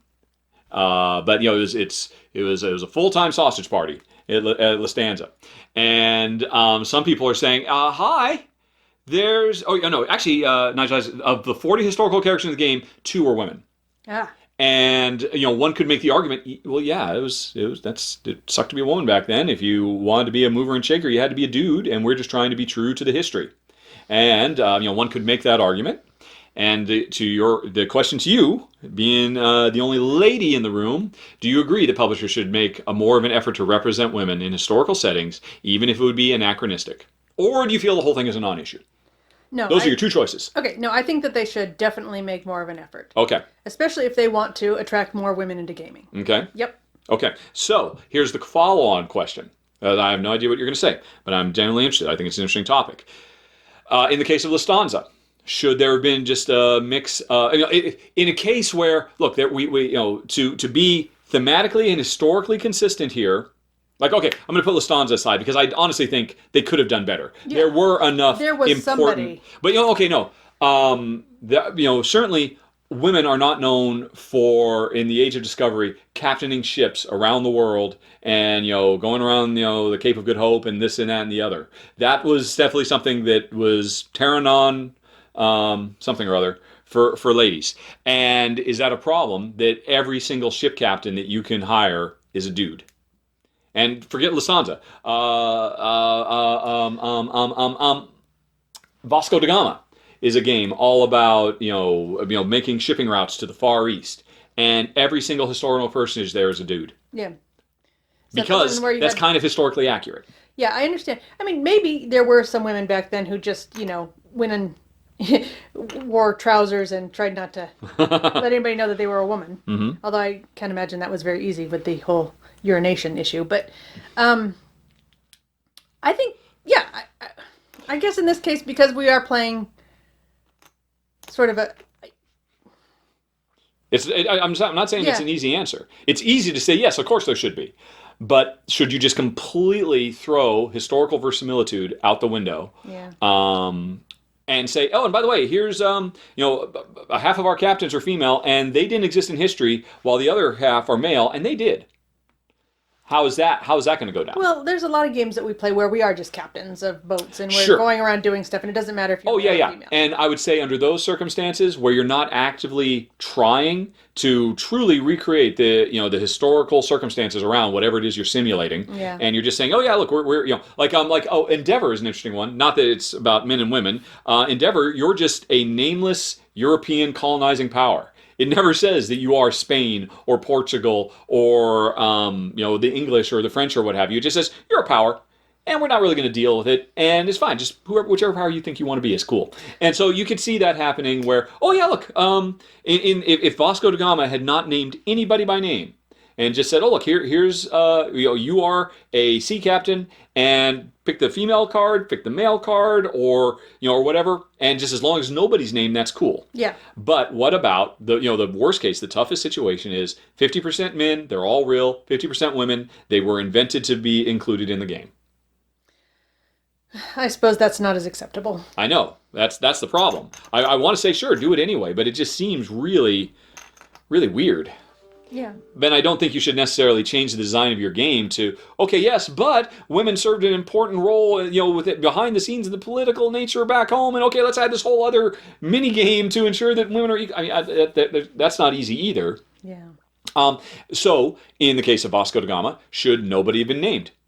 And just half the characters are female, and what you could do, I'm just literally hypothesizing here, is say, okay, all the characters, just artists, go nuts. Make some ladies, make some men. What would a female sea captain have looked like if she had sailed to the East Andes? And she's one of the characters in the game. And as an appendix at the back, we will say, now here's the real history. Here's real men and women, and and this particular card was inspired by this person. And yes, we've made her a woman so that you could do like that. So you could completely divorce theme, I suppose, or divorce the historical trappings, but then still pay homage and lip service to it. Maybe that would be a way to go, or would it still be weird? I don't know.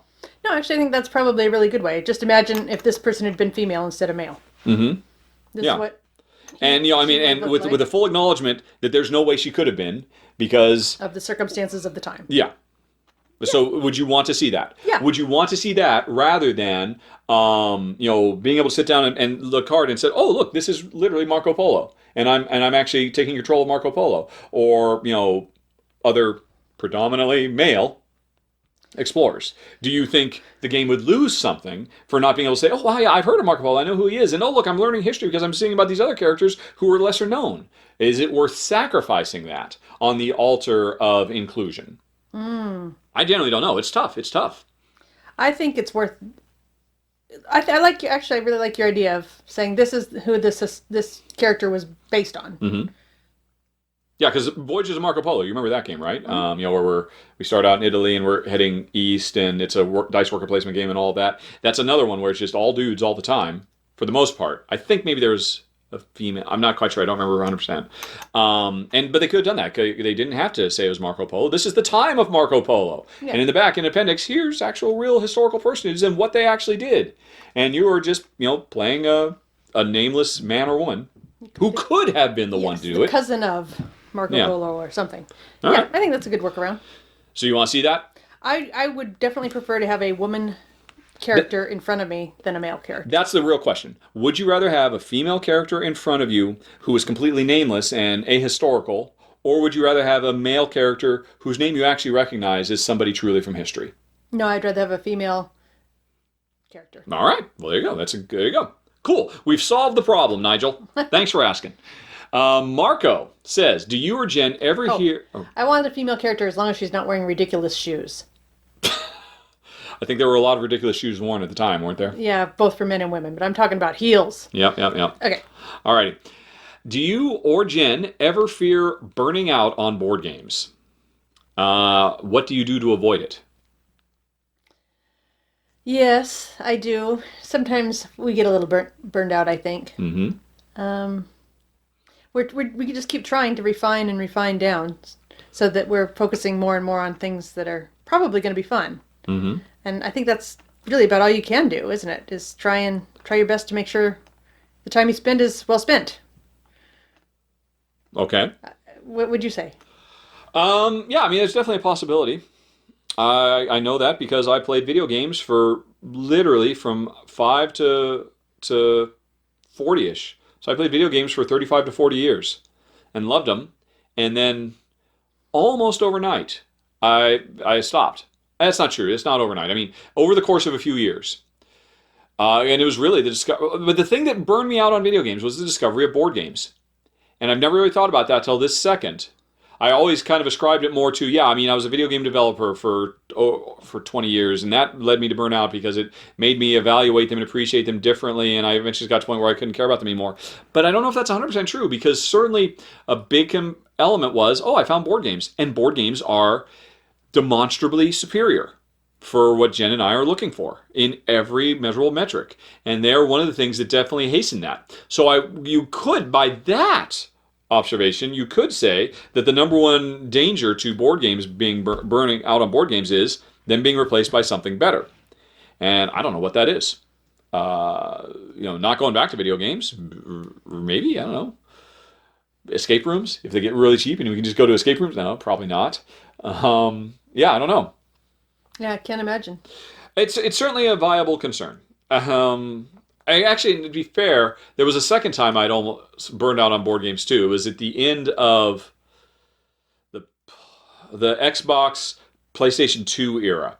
And I was really starting to get burned out. But then I got an Xbox 360, and achievements almost single-handedly reignited my interest in playing board games obsessively. You just said board games.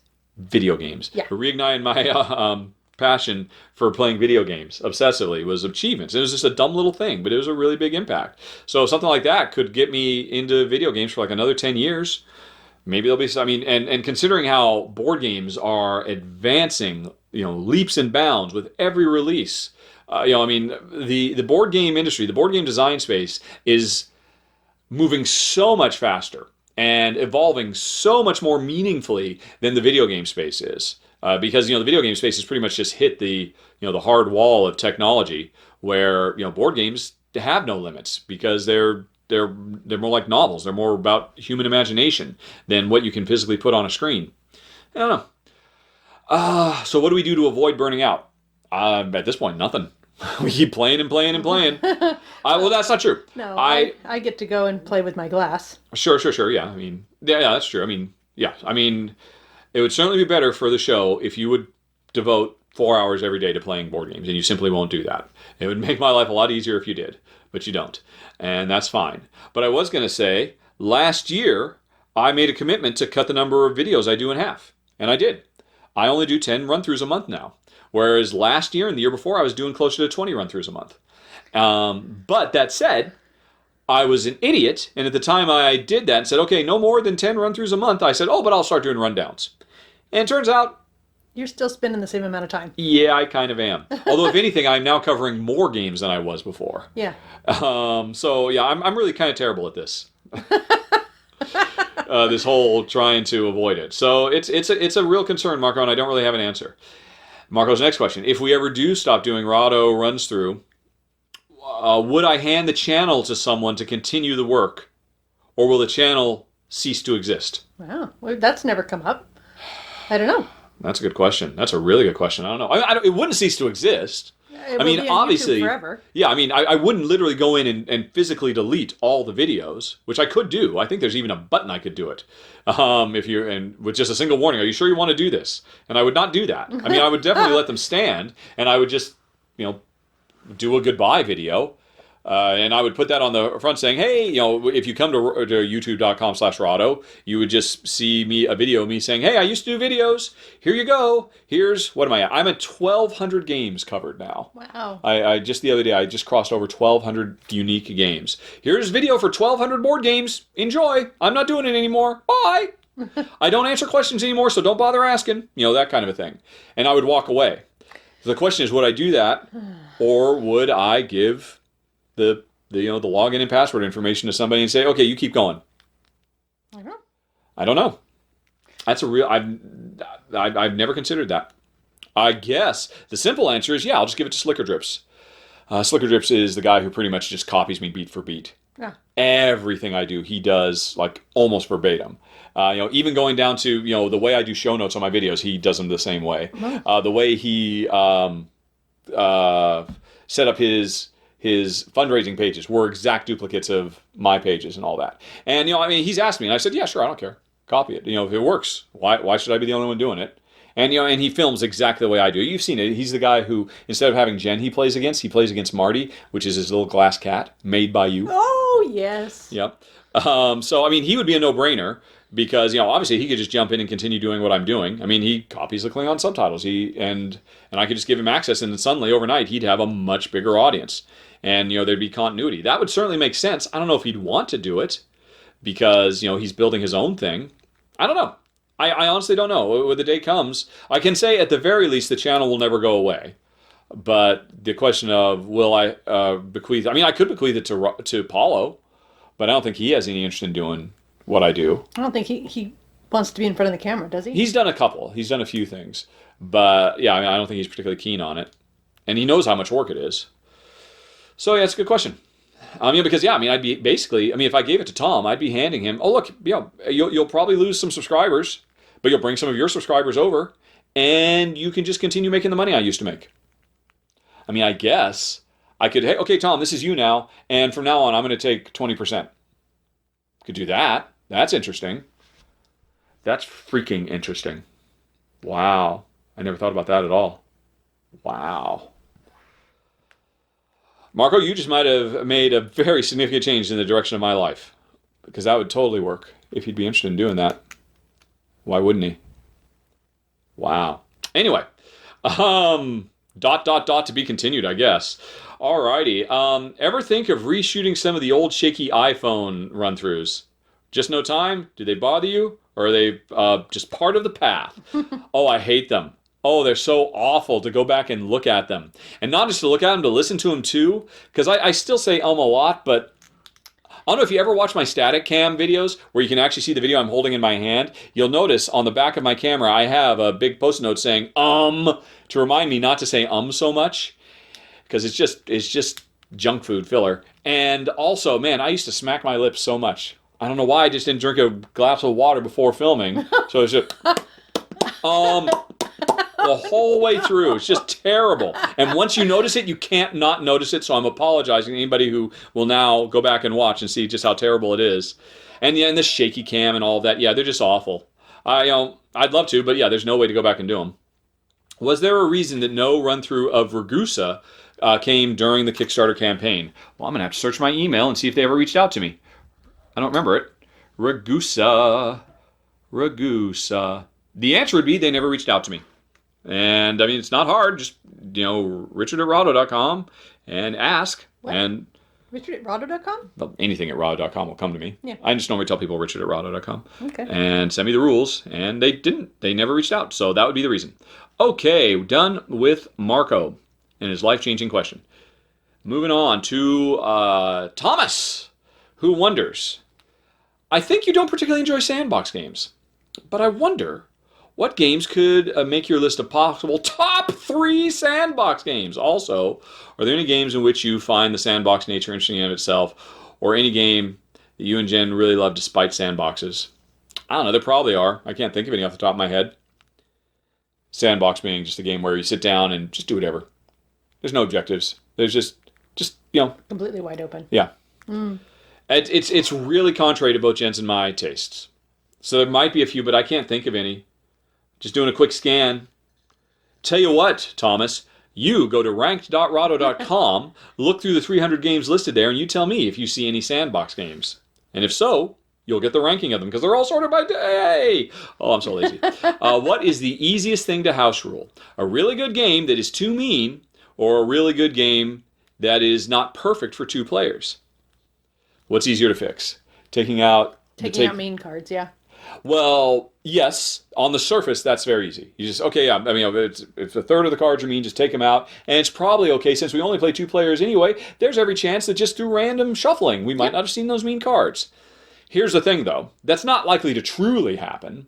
And sometimes you might say, oh, sure, just fine, do it. But then the core of the game just gets shifted in unfortunate ways, because those things were there to create counterbalances to other elements. And if they suddenly go away, just everything gets wonky, and you can't really put your finger on why it doesn't feel good, but it just doesn't feel good if there aren't those elements that push back against things that let you push forward.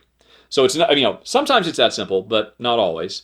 But I don't know. Honestly, in all honesty, my gut would be to say the other. Except it's not just house rules. I think it is easier to design a 2-player variant where it just does some kind of dummy thing that replicates a 3rd player. Yeah. I think that, that is becoming a fine science. There is actually a full-time company that works as contractors to board game developers around the world, Otama Studios, and that's what they do. They just make Otamas. Automatons that basically replicate a 3rd or a 4th player, so suddenly it works well in 2. And I think it's getting to the point where there are a few simple rules you can do that just work 90% of the time, and I think that's pretty easy. Now, I think that goes beyond just making a variant, but I think that's maybe the easier way to go than a game that had meanness woven into its core, trying to find a way to take that meanness out. That's kind of my feeling. But yeah, sometimes... There's a few times where just taking the mean cards out was fine, and it didn't hurt it. On the same note, do you remember some games you have kept because of a house rule you've introduced? Damn you, Thomas. Making me have to memorize stuff. That's not how my brain works. I can think of one, though. Time stories. Because remember, time stories, we don't play time stories right. We don't? No, we break all the rules. Because time stories, we are supposed to each control 2 characters. I hate that. Yes, and or alternatively. Oh well, no, we have the one that we pass back and forth. That's what I'm saying. That's a rule I made. Oh. I totally made that up to make it viable, so that it feels like it's a 2-player game, and it's just look, we have more resources than we normally do in the form of this 3rd character who we can basically use, and it's like a full set of rules that I had to do to make it work, and so that is definitely an example, and unfortunately, it works in large part because. Really, when it boils right down to it, Time Stories is kind of a crappy game anyway. It's a great experience. It's a great narrative adventure, with some really poor gameplay bolted on, in the form of just roll to resolve, just tedium. And so, under those circumstances, since it's already not that great a game, I didn't have too much of a hard time coming up with a halfway decent variant. So that would be an example of one. Okay. Oh, and Carcassonne, draw your next tile at the end of your turn instead of the beginning of your turn, because it's just stupid not to do that. The official rule for Carcassonne is, after your turn is over, you're just supposed to sit there and stare out the window and wait till the beginning of your next turn to draw a tile and then figure out what you're going to do. That's horrible. Which is just the stupidest thing in the universe. As opposed to draw it at the end of your turn and then spend everybody else's turn thinking about what you're going to do. Absolutely insane. And they stick to it every new version. I remember the most recent we did that, Carcassonne Safari.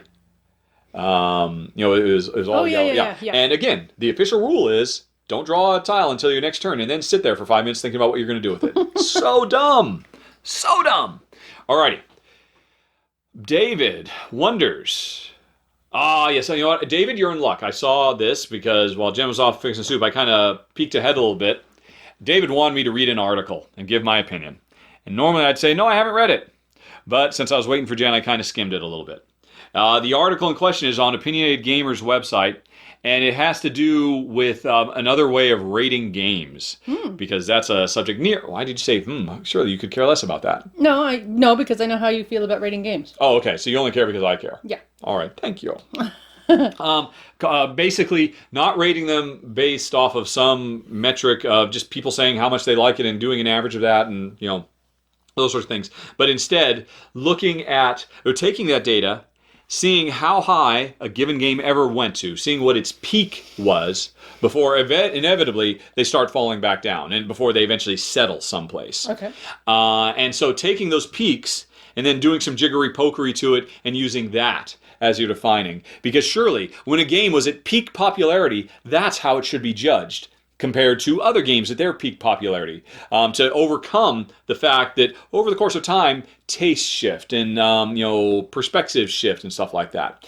And so he did a 2-part article, and I kind of skimmed them both, and I thought it was all quackery silliness. Quite frankly, I didn't agree with any of it. Because at the end of all of it, and he came up with a replacement top 100 that would replace Board Game Geeks and said, look how much better this is. And I couldn't help but notice, basically, everything in his new top 100 based on peak rating, almost everything, maybe a small handful, 4 or 5 of them, so 95% of them already existed in Board Game Geek's top 500. So they were already, when you're talking about a ranking of over 10,000 games, if a game makes it into top 500, that's pretty good. And all he did was he just compressed the top 500 down into a top 100, picking and choosing. And I don't think it achieved anything. And I think the entire premise was 100% flawed. And I'll tell you why. Not that he cares. I don't even know who wrote it. But honey, imagine. Yes. If there was a movie ranking system back in the 1910s, in the aughts, when movies were literally nothing more than, let's just put a single camera and just have a single shot of people walking around doing everyday activities. Because literally, there weren't even stories yet. Mm-hmm. Actually, that's probably like in the late 1800s, early 1900s. That's what a movie was. And people flocked to theaters just to see those little slice of life vignettes of people waiting for a train, people eating at a restaurant, and oh my gosh. Now, if people were rating those at the time, and say, watching a train come into the station, its peak rating in that time frame was the number 1 of all time. And today, the number 1 movie of all time, fast forward to the 70s, and the number 1 movie of the 70s is probably The Godfather in terms of peak rating, critical acclaim. So, the number 1 of the aughts, train coming into station, should exist within the same top 10 as The Godfather. That is what he was proposing, and it is preposterous. Now, of course, I'm wildly exaggerating to make the point, but the point is still true, because what he was doing was completely ignoring the context of the evolution of the art form. Train coming into station cannot compare to Godfather. And by the same token, neither can, random movie from the 30s. Because The Godfather didn't just appear out of nothing. The Godfather was born out of generations of artists building upon the work of artists. Building upon the work of artists, building upon the work of artists. You could certainly come up with a thing that, basically what he was doing was rating the cultural relevance. And that's fine, but cultural relevance is an objective metric that has nothing to do with the actual quality of the gameplay. Relative. And that's what the fundamental flaw with his entire thing was. It was weird. He made a joke halfway through. I saw it. It snuck out. Not that I'm saying there's a conspiracy to keep El Grande out of the top 50. Joke. And he was joking. Fair enough. But let's talk about that. Why is El Grande not in the top 50? Because I'm sure there are some people who think it should be. And they also think those darn kids should get off their lawn. The problem with El Grande is it's a terrible 2-player game. Just that, in and of itself, right there, should dismiss it from the top 50 games of all time. Because in the time frame when it came out, that didn't matter. That it had absolutely abhorrent 2-player rules. That it had the gall to say on the side of the box 2 to 5 players, which it shouldn't have. And quite frankly, that knocks it out of the top 50. The fact that it is ugly compared to Concordia or Wingspan should knock it out of the top 50. There's a dozen different things that are all to do with the fact that board game developers today are much better at it than they were even 10 years ago. So, Dan, David, I disagreed with the premise of the article, and I thought it was a bit silly. Especially since after he did all of this stuff, he literally came up with a truncated version of BGG's top 500, which is still, if a game is in the top 500, that's a pretty big accomplishment, against whatever it is, 10, 15,000 games. Okie doke. Let's see here. Did you have anything else to say? What is your opinion of the analysis? Well, you got that. And is there something to the recency effect of game rankings other than games are better now? Because I guess that's what I just said. Games are better now. Mm-hmm. There probably is. That just has to do with volume. Because it was much easier for a given game to rise to the top of the cream of the crop when it was competing with 100 games, as opposed to a game today that has to compete with 10,000 games.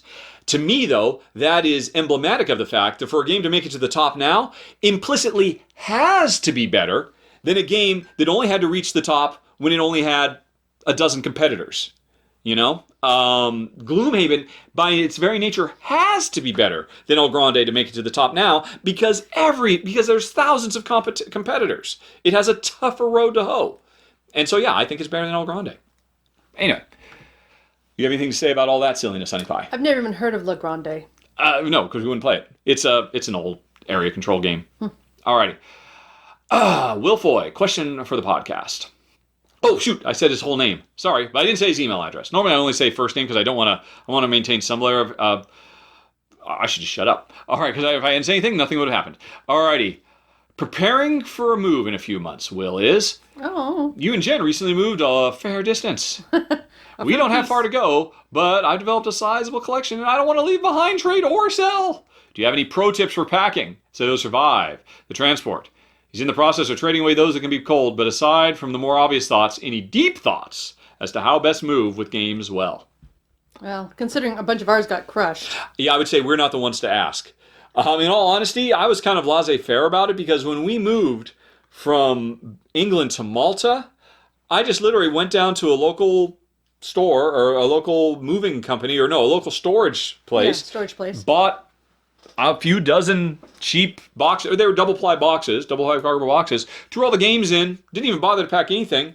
And they showed up here and they were fine, flawless. So I did the same thing, moving from Malta to England. And it turns out that doesn't work. Malta to the U.S. Malta to England and then the U.S., yeah. Yeah, but our stuff came from Malta to the U.S. Yeah. Because, there's easily probably 2 dozen games that have gotten crushed. And I just remind myself, they're just things. It doesn't matter. It's okay. That would be our number one bit of advice. Set your expectations appropriately and just remember they're just things. If you love the game and didn't want to get rid of it, you'll still love it if it's gotten crunched. Yeah, you weren't going to get rid of it anyway. So, yeah, don't feel bad if it's no longer pristine. Because, well, if you went like me and Jen, it won't come through pristine. I guess, obviously, double-walled... I guess you can get triple-walled cardboard boxes, I suppose. Oh, I don't know. Yeah, probably. I guess. Anything else that's worth noting? Bubble wrap, I guess. Lots of packing peanuts. But then, you're just going to... yes, if you pack every single box in its own moving box and just fill them up with styrofoam popcorn, they'll probably all make it. And that's probably pretty silly. And maybe there's something in between. But I don't know what it is. Well, we've been to Essen before and just seeing all of those people who are setting up booths and they've just got boxes upon boxes of games, and they're just all packed in there. So pack them tight. Yep. Pack them full, and then they can't crush, right? They cannot crush if they are all packed. In theory, that's what we thought, but we found that not to be the case because when our pallets showed up, everything had collapsed and melted in on itself. Yeah. Well, and probably been tipped over and who knows what. Yeah, who knows? Well, and the pallets themselves were actively destroyed. And then new pallets have been placed where the old destroyed pallet was. Absolute insanity. My best advice, seriously, is just don't worry about it. Because if the game made it through your bloodthirsty, blood-curdling cull, you must love it. And if you love it, hey, you know what? That ding just shows how much you love it. Because, you were willing to love it in spite of the fact that it got beat up. There you go. Stacy wonders... Stacey says she really liked Rodney Smith's take on the topic of hype in the board game industry. Do I have any thoughts to add to the discussion? Hey, do you have any thoughts about board game hype? Of course you don't, because you're completely... Do you have any thoughts about hype in general? Is there any hype in the glass rod industry? Oh yes, new colors, very exciting. Does that happen? Yes, of course, yeah. All right. And are there problems that come about that where people are invariably disappointed and they succumb to the hype and it's all a big conspiracy and, things should be done better? Does that happen? I can't imagine it does. I don't think it's that so much because we're buying components and making things. Yeah. Rather than buying a completed product. I will be honest, I kind of skimmed Rodney's video, which is to say of course I watch all videos on YouTube at 2 or 2.5x speed. And I don't know, I saw it and my first thought was, why is he talking about this? Why doesn't he talk about, is there too much blue in the board game industry? There's too much blue. We need more chartreuse. Blue is out. And I'll do a whole video on it. I didn't quite see the point because, okay, that's a terrible example. He might as well have said, I'm going to make a video about the concept of passion. Is there too much passion in the board game industry? Is there too much passion amongst fans and publishers? Because as far as I'm concerned, hype is synonymous with passion, because passion begets hype and hype feeds passion. And as far as I'm concerned, passion is a good and worthy element to add to any endeavor. Why is it worth doing anything in life if we're not passionate about it? Unless, of course, we have to because it's our job. So I'm pro-passion, and therefore I am pro-hype. And therefore, I'm a shill, I'm sure many people will say, but it doesn't change the fact that I'm passionate and excited. Hype equals excitement. Excitement equals passion. Passion is implicitly good. I guess you could argue it is implicitly good until it goes too far and becomes problematic.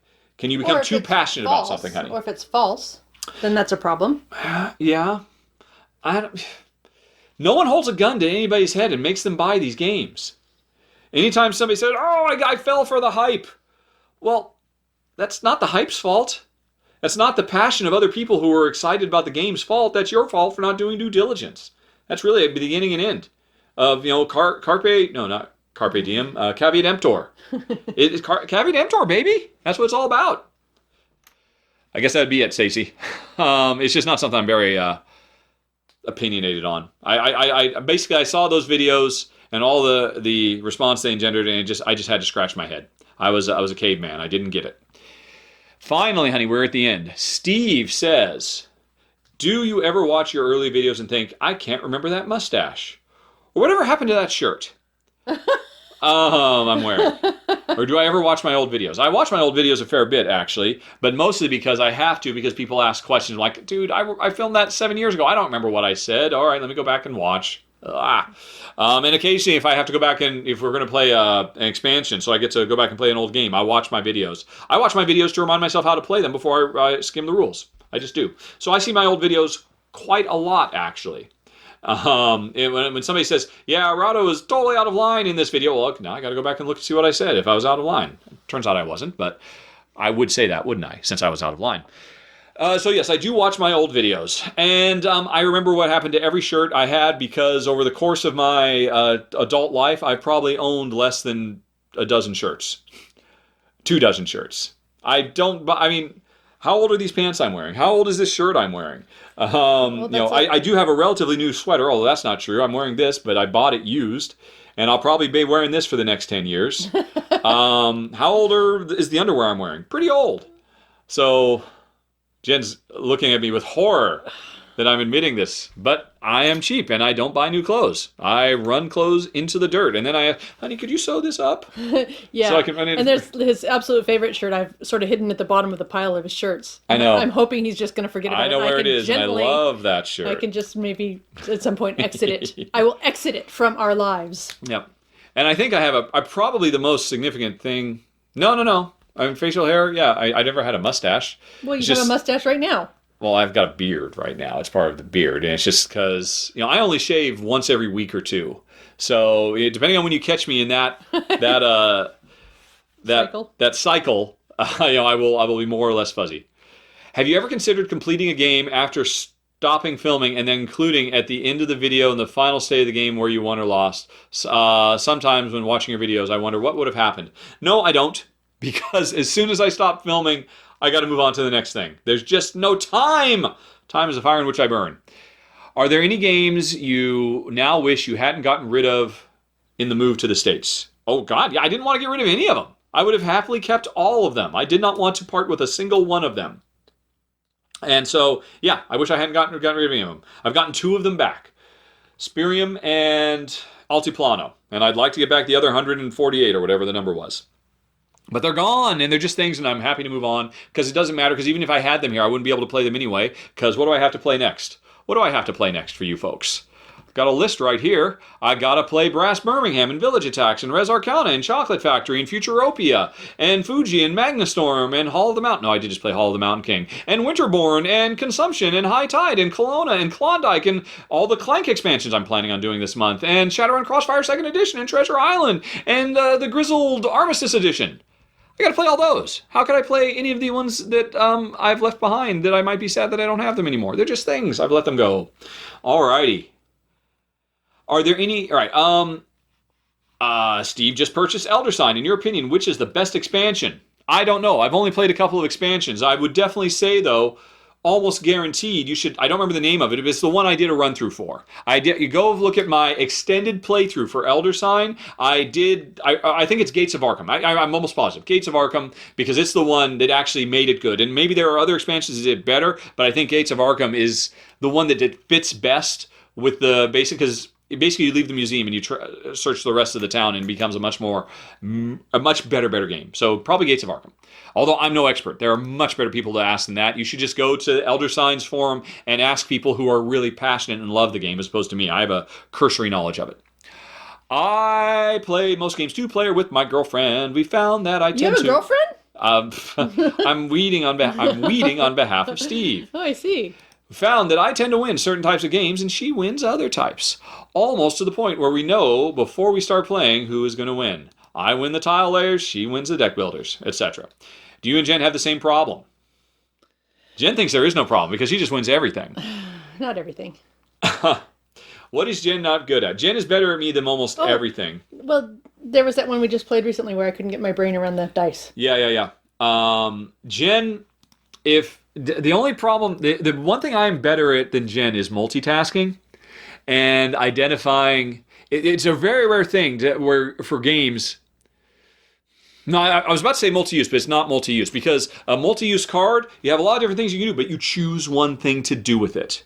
It's a rare game where the asset you are trying to manipulate or retrieve or whatever it is has multiple uses, and all of those multiple uses will get pushed and will affect you or the other players in some way. That's a very, very rare thing, and it happens to be something I'm very good at, and Jen is not. Because Jen loves a big cloud of options and things to weigh, and then that's what's fun for her with games, is chipping away at that gigantic cloud until she comes to the one perfect thing, and then she does the perfect thing, and then she crushes me. Because me, I see that same big cloud, but I just take a cursory glance and see, oh, look, there's 2 or 3 things. Oh, I'll take that one. Yep. And so my turns are over in 45 seconds, and her turns are over in 4 minutes and 45 seconds, as a general rule. So, yes, we do have that problem. But it's not a problem for Jen. It's just a problem for me. And it's just something I have to make my peace with. Because when a game puts me in a situation where I spend as much time as she just does out of habit, I start getting miserable. Because I just want to move on. I like velocity. Further to the above question, we now play mostly co-op. It's been 4 years since your last top 10 cooperative games. Any plans to do an update? I did do my top 10. I did an update for top 10 fantasy, and I'm sure if I did a top 10 co-op, it would probably change quite a bit. But 4 years, that's no milestone. I got to wait till at least 5, right? Right? Might be a good time to do it next year. Jen has already said she is not going to Essen Spiel 2019. Wow. Am I going? Did this just come in yesterday? Yes, this literally just came in today. Okay, because I just announced that yesterday. I know, yeah. And apparently you didn't mention the announcement whether I'm going. I think it's still up in the air. I'm officially announcing I'm not going. You're not going? I'm not going if you're not going. Okay. I could go, but it'd be crazy expensive. And now it would be so much more expensive to go. We would not be getting any income from your sales, which offsets the cost to go. Yep. And in the past, the other thing that offset the cost was I would take a whole bunch of games and sell them there. Yep. And that pretty much paid for our airfare, from Malta there. Now that I've got my new system, which I think I mentioned in a previous podcast, where I just take all the games when we're done with them down to Guardian Games, and they basically give me 15% of retail. That means I'm getting a very, very tiny I'm no longer getting 30 or 40 or 50% of the value of these games because I'm not going through all the trouble to ship them places or go to meetups or anything like that. So that's that is what paid really more than anything else to go to Essen in years previous. Because it wasn't just the airfare. It was dog sitters and and just a million little things. Very expensive. And and so now it would just be pure expense and no upside because I'm not going to carry games all the way over there just to sell them and then and plus it will cost so much more to bring the games back than it did before. Yep. So no, it just doesn't make any sense. So I'm afraid I will not see you there, Steve, if you were hoping to see us, either of us. Phew. Okay, Honey Pie, we're done with half of the Q&A. Okay. Now we have to go on to the personal stuff.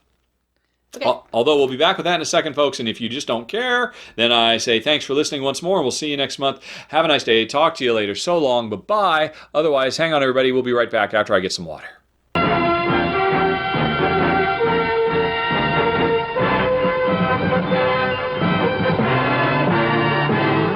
Okie doke, welcome back, folks. Now on to the delving into Gens in My Life questions. Starting with Alejandro again, who wonders, both of us were living overseas for quite some time before we returned. What are the most significant changes you've noticed in the current USA compared to the last time we permanently lived here? And I think that sounds familiar. I think we've answered that, or certainly, if not that, similar questions. Do you have anything to say on that, Honey Pie? I mean, it's actually changed. No, we haven't. I mean, there was lots of what have you missed, what are you happy to have back, but what has changed since we lived in Texas, which was the last time we permanently lived in the U.S.? Global warming. Yes, but that's changed everywhere. Although, I mean, you're right. I mean, certainly, the weather is different now. There's no two ways about it. And, in our lifetime, we can tell the weather patterns. Yeah.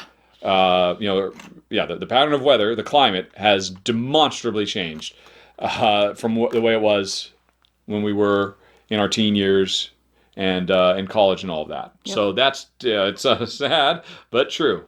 I don't know that really much has changed though.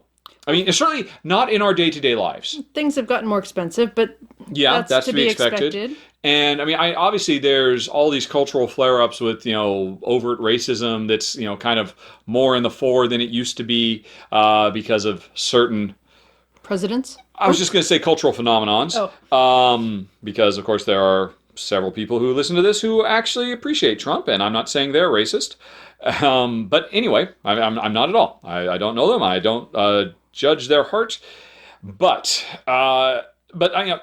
so there are these cultural, societal trends that are changing. But in our day-to-day life, we're lucky. We're touched. We're blessed. We're middle-class white people, or a kind of upper-class white people, really, I guess. Because these days, middle class is people who are working full-time to try and pull down $25K. That's kind of become the middle class now. Well, but there's a sign I've seen where the local bus company is hiring drivers, and they're paying $20.15 an hour or something like that. So that's $40,000 a year for somebody who drives bus. Does it say full-time? Driving bus is not a full-time job necessarily. No, that's true. Yeah. Yeah. Plus, it doesn't matter. In 15 years, those jobs will be gone regardless because they'll all be auto-driven. So, life in America has always been really good. We knew that when we left. Yeah. And we knew what we missed. And when we came back, it's all still here. It's not really that much has changed. And yet everything has changed. Okay. You have anything to say to that, or you want to move on to Steve, Honey Pie? I can't. I was just trying to think of what else. My parents are older. Yeah. I assume the subtopic or the implied was what has surprised you in its change, and I don't know. A lot more traffic. Really? I don't think so. I mean, says the guy who had to come and pick you up in downtown Seattle every day because you wouldn't take the bus home. It wasn't every day. It was every freaking day. I had to get down there and oh my god. Anyway. See, have you seen the Family Guy episode where Stewie is talking to Brian about his novel and his voice keeps getting higher and higher with every question he asks him? Needless to say, this came to mind, and there's a link, during my Paper Trails rant. Oh. I don't think you've ever gone higher. I don't even have to watch the video. I'm sure I can get it. And apparently, yes, my voice does get quite high, which is silly because it starts out pretty low. Yep. That's the passion I was talking about earlier.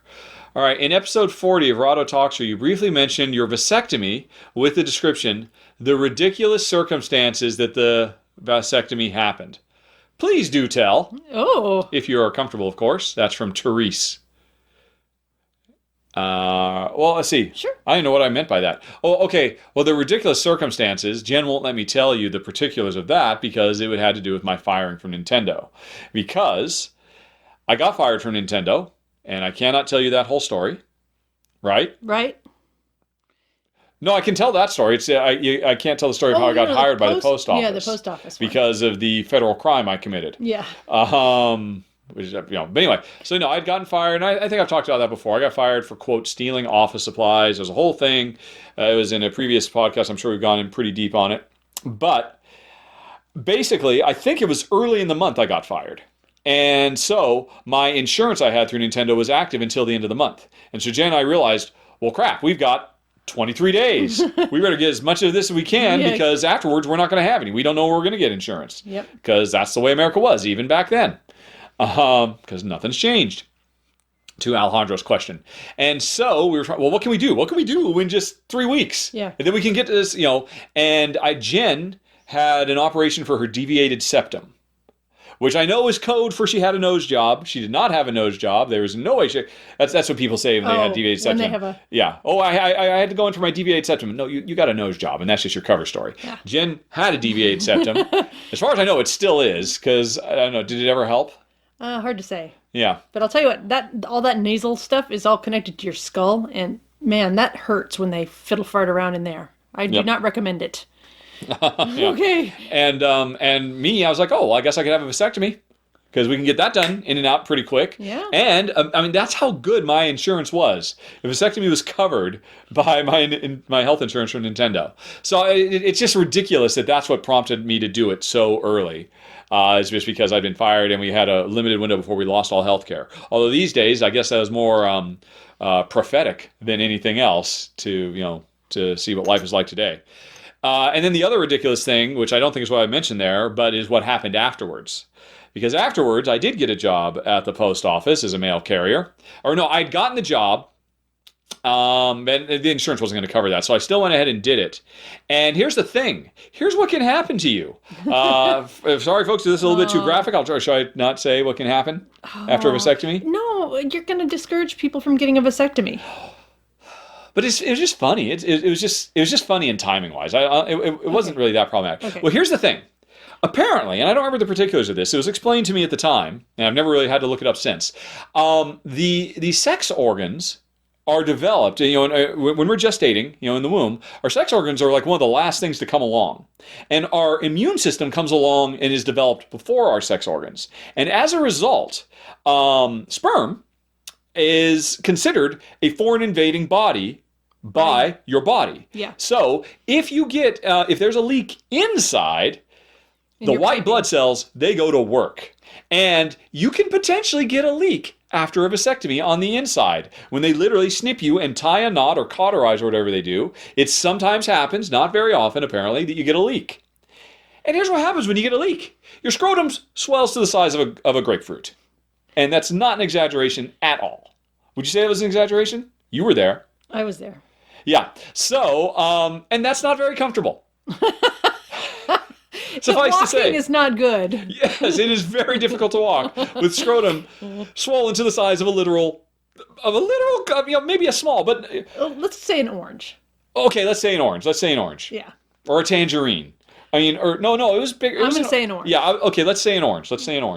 And the problem was, I'd gotten the job at the post office, but I had to go through training again, which meant sitting in class for like a week every day with everybody else, with all the procedures and the driving and all of that you have to go through as a mailman.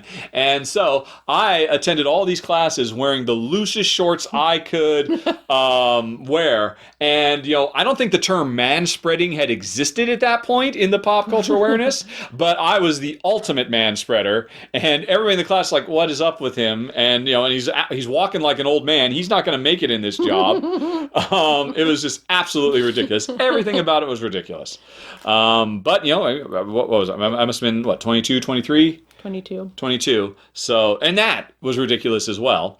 But those are the extenuating circumstances. Yeah, and he healed and he's fine. Yeah, everything's fine. I can heartily recommend it. Heartily or hardly? Heartily. Okay, thank you. Alrighty.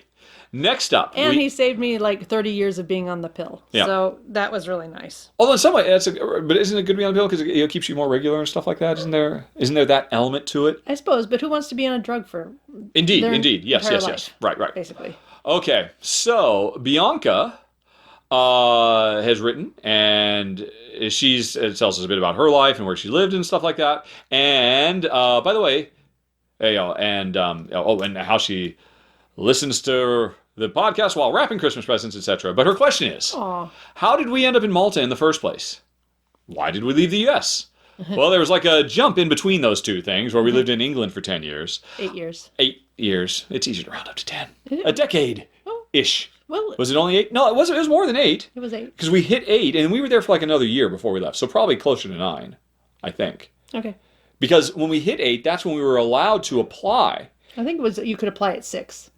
Really? Yeah. All right. Well, it's all a blur now. We were there for a long time. To answer your question is, I was in the video game industry, and we wanted to travel to see the world. And the video game industry allowed me to do so because there were video game developers around the world who would hire me because I was pretty hot stuff back in the day. Because I had had a string of big successes, and I was very experienced. And so we got a job in England because we wanted to live overseas. And then I worked in England for somewhere between 8 and 9 years. And eventually when I stopped... I stopped. I retired, but then I got another job offer to come to Malta to work at another video game developer. So we came there for that. So it was really, there's nothing to say. There's no story there. It's just I followed jobs. Yeah, but we'd had our 20th anniversary, and we'd spent a week on a catamaran in Greece, just going around islands and stuff, and we really liked it. And so Malta is right in the middle of the Med. So when the job offer came, we thought, Yeah. That's true. That's a good point. Yes. And it's interesting. At the same time that job offer came, the job offer came from Lionhead for me to come back and work on what would have been Fable 4. Ultimately, they changed it to Fable Legends, but if I'd gone there, it would have been a very different game indeed. And I would like to think it would have shipped instead of being canceled. So we had a really tough decision there. Stay in England and just go back and do what I know, because that would have been it wouldn't have been an easy job, but it would have been a job I was very comfortable with. Yep, and your commute was very reasonable. He'd been commuting 2 hours twice a day when he was working in London. Yeah. And this would have just been a 20-minute bike ride. Yep, not even that. Like 10 minutes. And ultimately, we did the pros and cons and ultimately decided Malta. A big part of that was the adventure. Yeah, trying something new. Yep, and another big part of it was the cost of living. A lot cheaper to live in Malta than it is to live in Guildford. That's true, but we did have a house already in Guildford, so... Yeah, you're right. That kind of offsets it a bit. Yeah. So then what was the single... What pushed us? I think it was adventure. Trying something new. I think it was because they did fly me down for an interview. Oh, yeah. And they flew you down, too. Yeah. Which is very rare. That's most... Well, yeah, because when we went to England for interviews, we paid for our own dime. So, you were already impressed with that, but then you were just really super... while I was in interviewing with everybody else, the president of the company basically just took Jen on a tour of Malta. Yeah. And she fell in love with it hard. Yeah. So that was a big part of it, too. That was nice. Yeah. Because we like doing things new and different. And, rather than just doing more of the same. So, Stacy wonders, which of the BBC documentaries... Planet Earth, Blue Planet, Life, etc. have you seen, and which is your favorite? Stacy's favorite is The Hunt.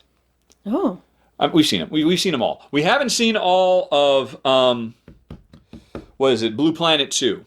Because we started to watch it, but then we moved halfway around the world. And we just kind of, it's on Netflix now, I noticed. So, we can just finish it any time, but we just haven't gotten around to it. So I think we've, and unless there's been one that's come out over the last 6 months and I just totally missed it. But I think we've watched all of them. There was the one where it was, instead of animals, they were tracking humans as if humans were animals and showing, here they are in their natural wildlife. And it was all about human. And there was the Hunt one. Yeah.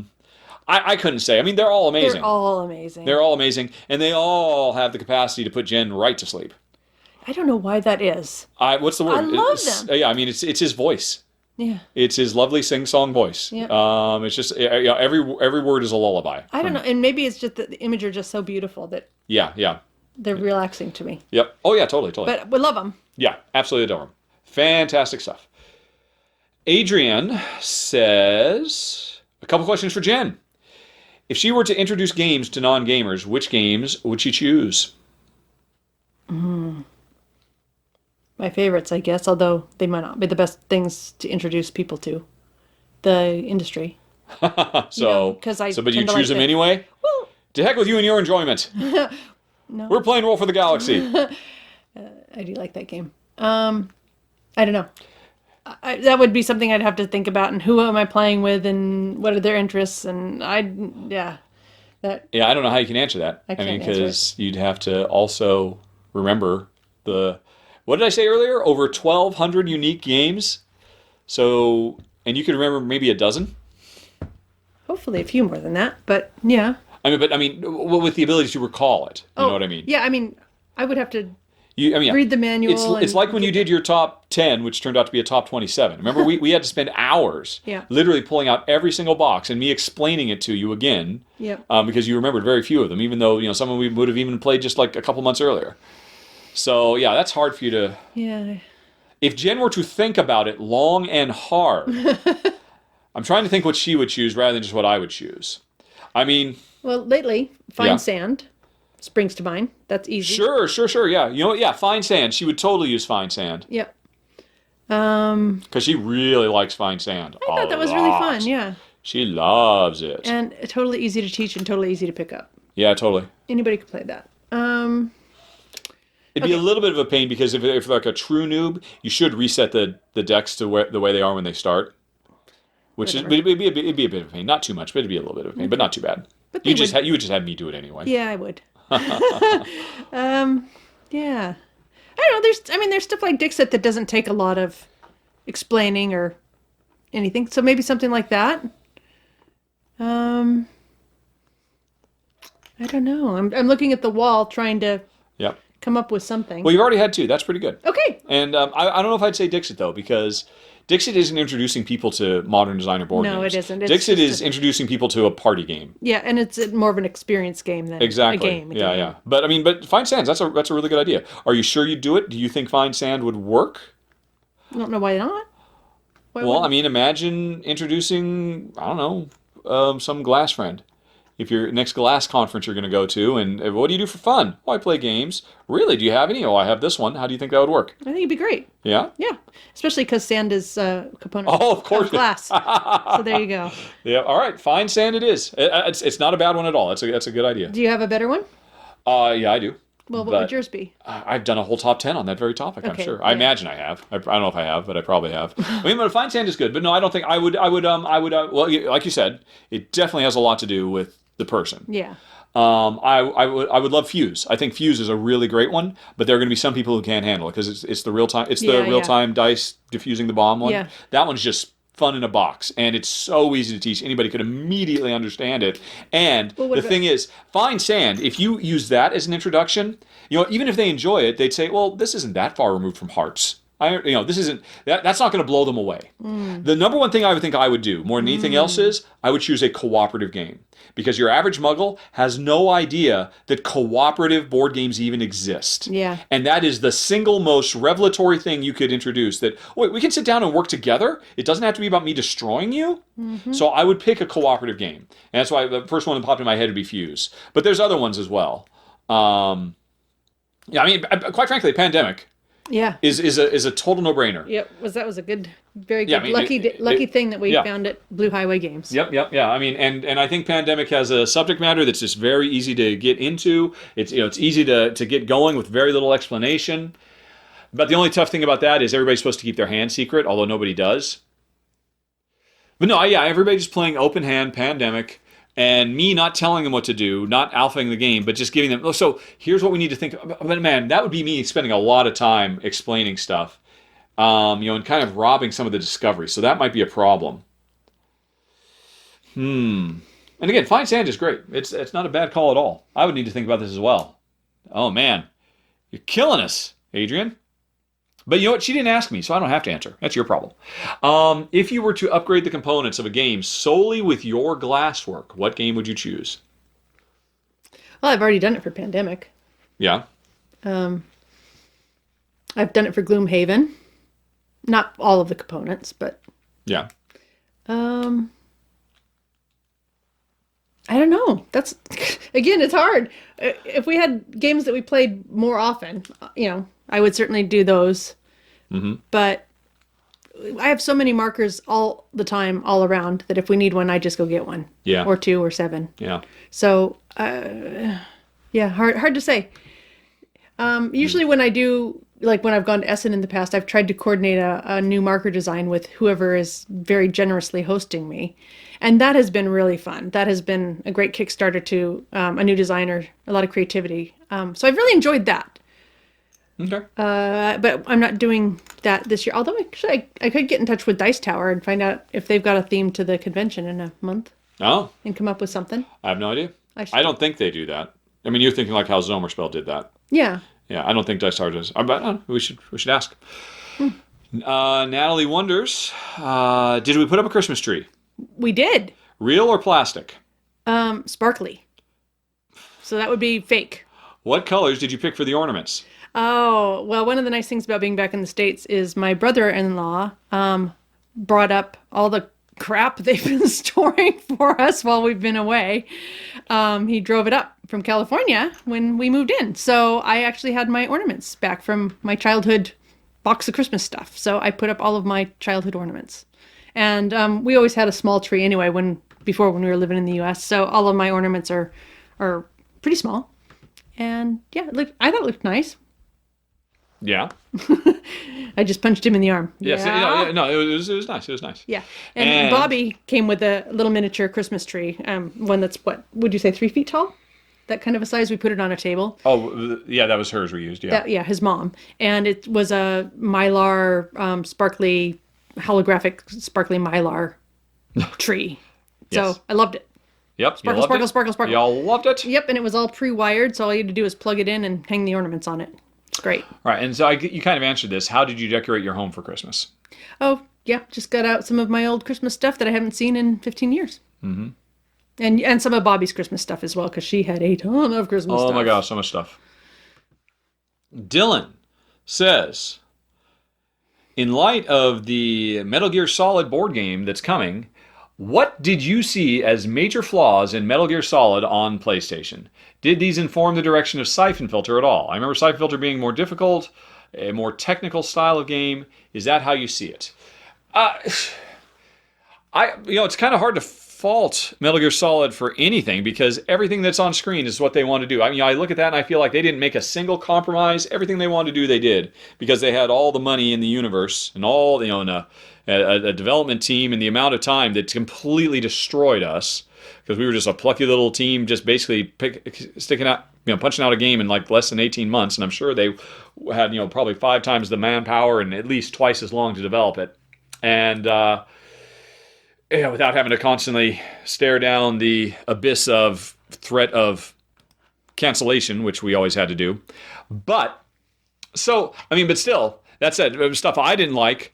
I fundamentally did not like the fact that they, every guard you try to sneak past is a total amnesiac.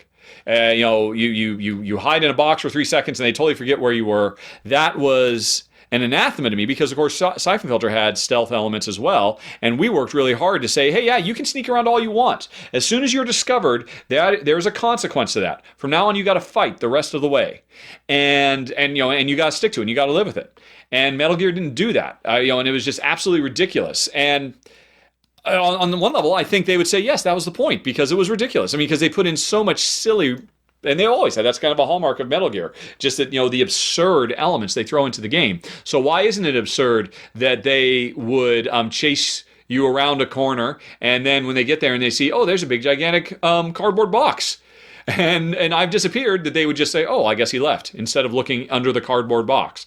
It's just absolutely ridiculous, and that kind of stuff really... because I was such a purist. No, we're doing real stealth. We're not doing this silly make-believe stuff that they did. But like I said, I appreciate that was on purpose. So it's almost a flawless game. And certainly, there was nothing they did that could really inform the direction of us, because we came out like 2 or 3 months after. They came out in October. I think we came out the following January. I might be off, give or take a month or two. But but the only thing we could do was when we saw that they had a boss fight with a big guy with a flamethrower. Or I'm sorry, no, a big guy with a machine gun who just, went around chasing you with a big gigantic Gatling gun, and we had the exact same thing. We said, okay, well, let's change the Gatling gun to a flamethrower. And that was cool, because it actually made the boss fight better with Anton Gerdoux. And when we saw that they had a boss fight with a gigantic helicopter trying to mow you down, well, we were like, okay, there's nothing we can do about that. So we really couldn't change anything. It was just depressing, because theirs was the polish on theirs was so much better. But when we saw that they had a female Asian character who spoke into your ear throughout the adventure and gave you hints and tips throughout, and her name was Mai Ling, we said, maybe we should change the name of our female Asian character who speaks into your ear the whole name, whose name was Mai Jing. And that was the most absolutely ridiculous thing. And so we changed her to Lian Jing. And I think because we'd already recorded a lot of our dialogue, and so, I mean, we couldn't completely change it. I don't remember what, but there were a few little things like that. But for the most part, we just had to go on a death march knowing that they were out there and how good they were and how absolutely crap we were by comparison, and how we were going to get completely destroyed. And then it turned out, no, people liked us. They really liked us, and we stood on our own, and that was awesome. Alrighty. Next up, Daniel. You have nothing to say about Siphon Filter and its comparison to Metal Gear Solid, I'm sure, Honey Pie. Correct. Daniel wonders, as a longtime listener of the podcast, he's come to admire how the two of us clearly have a lot of love and respect for each other over 20 plus years of marriage, and how we both seem to be able to retain largely positive outlook on life, which is a quality to be admired. Daniel is curious if we've ever experienced a particularly tough time in our relationship, something that perhaps went on for some time and put a strain on both of us, and if so, how did you work your way through it? And he didn't add it, but I'm sure the subtext is, and you don't have to say it if you don't feel comfortable. Yeah. The thing that pops into my mind immediately, and it might just be because what I was just talking about the previous question, is Siphon Filter. Because I remember Siphon, I don't remember the particulars, but, that was the first time. That was, I had done some crazy work on Bubsy, sleeping on the floor a few times, but it wasn't quite so insane. Yeah. But on Siphon Filter, you effectively became a widow. Yeah. For an extended period of time. For multiple months, you would see me for... Maybe dinner. For 20 minutes for dinner. No, not even that. I mean, I wouldn't come home for dinner. There were multiple months. I know, but I'd come to you, remember? I would bring dinner to you. Oh my God, I didn't remember that at all. You're right. I totally forgot about that. I was just going to say there were months during that process where you saw me for probably less than a couple of hours a week. Like all told. Yeah. Because, I came home after you went to sleep. I got up and went back to work. I came home and slept for maybe 3 or 4 hours and then just went straight back. Or I didn't come home at all. And you're right. I mean, I guess that's right. You were coming and visiting me. And I remember that really got to you. And at some point, you put your foot down and said, no, this has to change. Yeah. And I remember, I think after that, I made it, no matter what, I always came home for like an hour every night for dinner or something like that, right? Was it something like that? It was something like that, yeah. Yeah. So there was that. And we got through it just by communicating. Yeah. Because you could have just been really frustrated, and you could have said, well, I know how much stress he's under, and I don't want to create more stress, so I'll just bottle it up and I'll deal with it, and it will eventually lead to divorce. Yep. You could have done that, and that's what a lot of people would do. And they would even do it out of love because you didn't want to be more of a burden to me, because you knew it would be a burden to me to do this.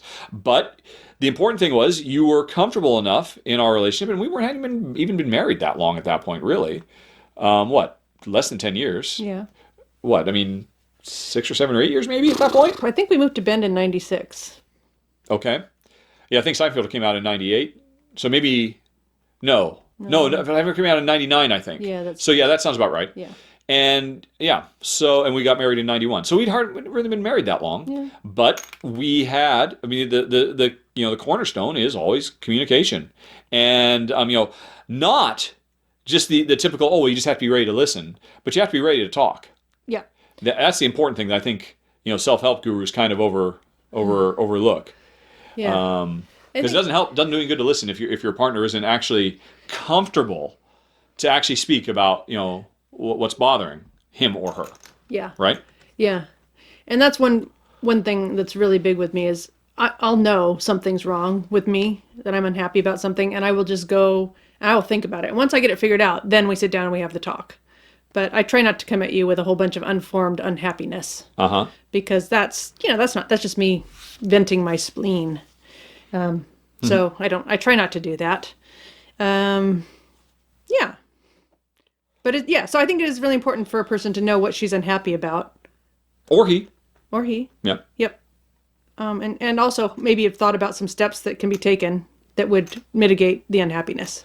Well, yeah, I mean, there's always that problem of, oh, I'm telling you what my problem is, and then the whole, stop trying to fix my problem kind of a thing. You know, in that kind of, I mean, yeah. we've had that before. Yeah, I don't want to be fixed where you just get annoyed when I say, well, have you considered doing this? Have you considered doing that? I have since learned not to say that. Because chances are she has considered, and, you know, if she's in a agitated state and I just say that, that's just going to... piss me off. Yeah, exactly. And it's not just you. That's a really common... That's such a common mistake that is made in relationships that it's actually a romantic comedy trope. Yep. Where the dumb guy, that makes a joke of, and then the woman just, rolls her eyes and storms out and is like, what? I was trying to fix it. I was trying to be, but it is true. There's a real kernel of truth to that. Yep. But I also have to give you kudos in that you will actually listen when I have to say something that's uncomfortable. Mm-hmm. And we don't have a lot of those conversations, but there have been times when things have come up and I've just needed you to take in what I'm saying. Yep. Yeah. And not necessarily trying to say, okay, here is my off-the-cuff 10-step solution for solving that problem. Yeah, that I've just thought of in the last 3 seconds while you were still speaking. Yeah. Because I don't got time for this. I got to get back to work. Yeah. Okay. Ben wonders... How have we played any games with Mom, and if so, which ones? I'm afraid not. I've mentioned a couple, but Mom's health is just not great, and really, she spends the majority of her time sitting in her chair watching TV. When we got here, I mean, she was literally on death's door, and she's getting better now. She's having more energy. She took herself off to Walmart this morning. Yep, and she took the car by herself and got lost for like 2 hours. Literally. But had a nice time. But had a good time. Yep. But we were starting to think we need to call the police. We need to call the sheriff's office because it's been a while. Where is she? It's not that far. Yeah. Because it's not that far to any Walmart anywhere like 10 in America. minutes away. But she did eventually come home and she regaled us with stories of getting hopelessly lost. Yep. And our car, she forgot. Well, it doesn't. Yeah, it's a whole thing. Yeah. So she is doing better now. And so, I don't know. I mean, I definitely would like to try it, but yeah, it just didn't, up until now, it just didn't really make sense. Okay. And Colin wonders, he gets a big kick of me using the music from G.I. Joe in between segments of the most recent podcast. G.I. Joe was easily his favorite television show when he was growing up. And hearing it got him wondering, because I always just grab. Yeah. I used to grab Muzak for like the first year. I just, you can go on YouTube and just do a search for Muzak or elevator music. And I just did random snippets of that. But then I saw a parody video of the Rockford Files, which I don't know if you watched the Rockford Files in the 70s with James Garner. Nope. And it was like a parody of the intro. And I'm like, oh my God, that's so great. I love that music. Why don't I put that music in a podcast? And that was the one I did next. And ever since then, I've just been doing TV shows from my childhood. First, I did a bunch from the 70s. Now I was doing 80s. I think I've done a couple from the 90s now. But I really enjoyed. But anyway, your question is, Colin, honey, what were your and my favorite shows when you were kids? I don't think we've ever said that. People have asked, like, what are our favorite shows of all time and what are we watching right now? But nobody's ever asked, what were our favorite shows as kids growing up in the 70s? God. I remember stuff like Three's Company. Well, if it was one of your favorite shows. I don't know that I had a favorite. I mean, you're so much more TV oriented than I was. I am. Yeah. And I am, was, were, being Ben. Yeah, but come on. You must have had a show you loved. Did you love Charlie's Angels? It's fine to say you love Charlie's Angels. Did you love Three's Company? No cartoons. No, you didn't watch any cartoons on Saturday morning? Back in the golden age of Saturday morning cartoon television? Sure, I did. I guess Scooby-Doo I liked. So it's fine to say Scooby-Doo is your favorite. Okay. I just don't think I had any burning passion for television or TV shows. Okay. I can tell you books I liked as a kid. He didn't ask. All right. Well, next month somebody might ask. What about Greatest American Hero? Don't remember it. Jeez. Wow. Okay. So the best you got is the original Scooby-Doo. I think we watched Super Friends. Super Friends? Yeah. Yeah, so that would be one. Yeah. Did you love Super Friends? Oh, I liked Wonder Woman, and I liked the $3 million or the $1 Million Man. The $1 Million Man. Yeah, and Jamie. The Bionic One. Yeah, Bionic Jamie Woman. Summers. Yeah. All right. Well, that's good. That's pretty cool. So your favorites were superhero shows. There you go. Yes. Wow. So you were way ahead of the curve there. All right. Superhero shows. Yeah. And you mean the Linda Carter. Yes, Linda Carter. Linda Carter and $6 Million Man. Yeah, I loved all three of those. Absolutely loved them to death. Let's see. Yeah, I could do an entire podcast about this easily. There are so many things I loved. And if you made me pick the one thing I will not bore everybody with that, because the answer would be pretty much everything, because I absolutely love TV, and I still do. So I'd say my favorite show as a child of all time would have to be Thundar the Barbarian. Absolutely. Except I'm going to override that and have to say it would have to be the original Star Trek. Oh. Okay. Did you putting Star Trek on your list now? Did you have a passion for Star Trek? I think I liked it, yeah. Mm-hmm. I mean, definitely more than, say, Three's Company or Sanford and Son, or... I know we used to watch some Carol Burnett as well. Mm-hmm. I'm just trying to think of... And what was that? Fat Albert? Used to watch that? Yes, yeah. This is just a dump of stuff from as opposed to things that you remember loving. Yeah. But you're saying you remember loving Star Trek, or you just remember watching it the same way you remember watching the Jeffersons? Unfortunately, yeah. And the Jeffersons. Mm-hmm. Yeah. Yeah, that was just stuff you were watching because it was on, because your parents were watching it. Maybe Becky was watching it. Yeah. So Star Trek did not make it into the love it, like... If as a young girl, if somebody had asked you, okay, you can only watch one show, is it going to be Wonder Woman, $6 Million Man, or The Bionic Woman, or Star Trek? Probably not Star Trek. It would have been Wonder Woman. It would have been Wonder Woman. Yeah. All right. Is that World War II Wonder Woman or modern day CIA operative Wonder Woman? Linda Carter. It doesn't matter. It's just all Linda Carter all the time. Linda Carter all the time. All right. Well, that's pretty cool. Yeah. So for the 80s, I will say Thundar the Barbarian. And for the 70s, I probably would say Scooby-Doo, because I loved Scooby-Doo so much. Yeah. Me and my friend Warren King, when I lived in Knights Landing, California, we would always talk about how we were going to grow up and get a van and solve mysteries. Ooh. I mean, we planned it all out, and we could get a Great Dane. Yeah, yeah, we could. I've been trying to convince him to get a Great Dane for a while. Yep. Got another 50 years or so to work on that. I'm totally down for a Great Dane, but it's too sad. I know. It's too sad. Can't do it. I mean, maybe a really old Great Dane. He needs a good home and isn't going to last for much longer anyway, so you don't get that attached, because it'll just be too heartbreaking. God. I mean, you don't even get 10 years out of them. I know. That's what I'm saying. I know, but nobody knows how long they've got. Okay. All right. Okay. All right. So anyway, that was it for Colin.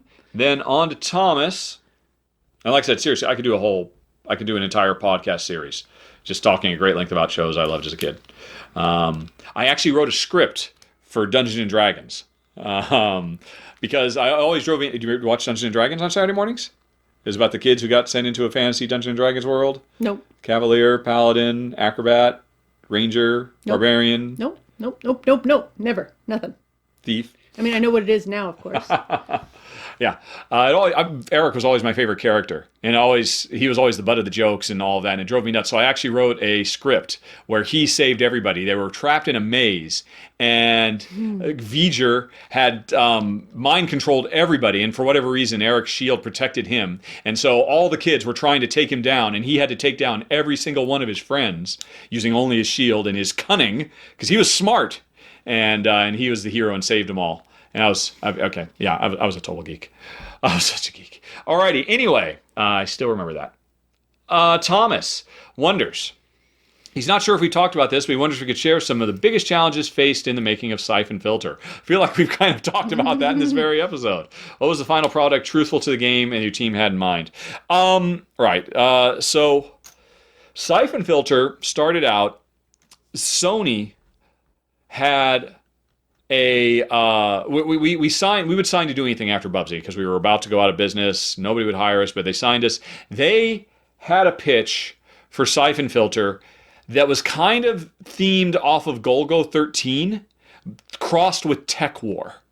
which were both things at the time, I guess. Because it was set in, 2060, and you were an assassin. And I thought, wow, that's really cool. The assassin part. Not the Tech War 2050. Why aren't we doing an assassin in real life, modern day?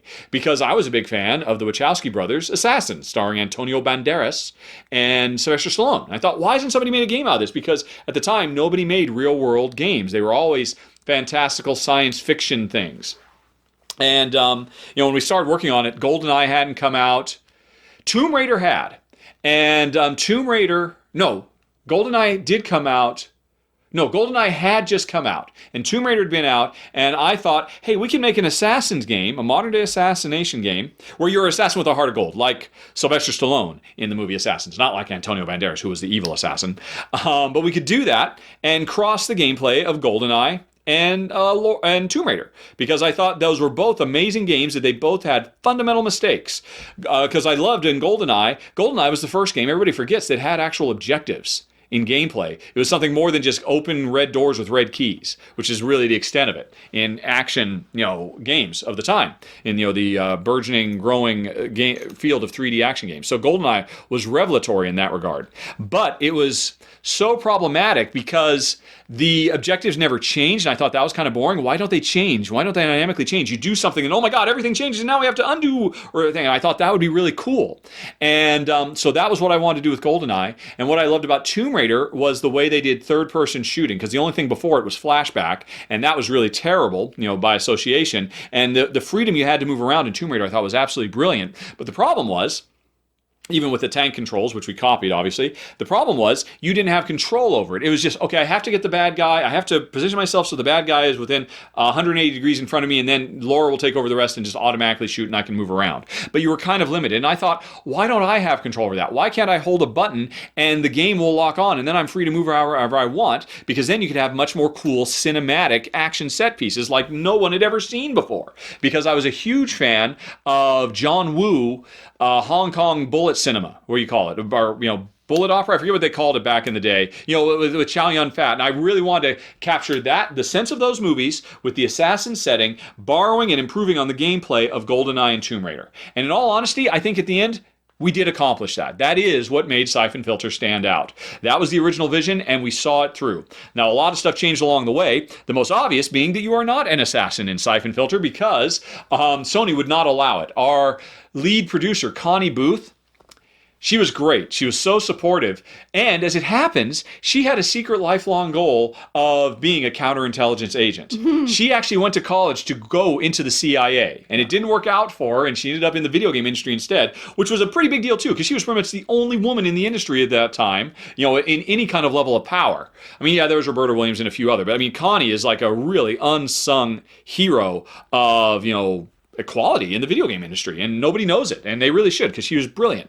And she was on board because we really wanted to make the change away from what they originally pitched to us, and she supported it. The only requirement she had is you have to be a secret agent working for a government agency. You have to be working for the CIA. And we didn't do that. We made up our own agency because John Garvin was hugely in love with the X-Files. And so he wanted to bring the X-Files in. Connie wanted to bring in, basically counter-espionage.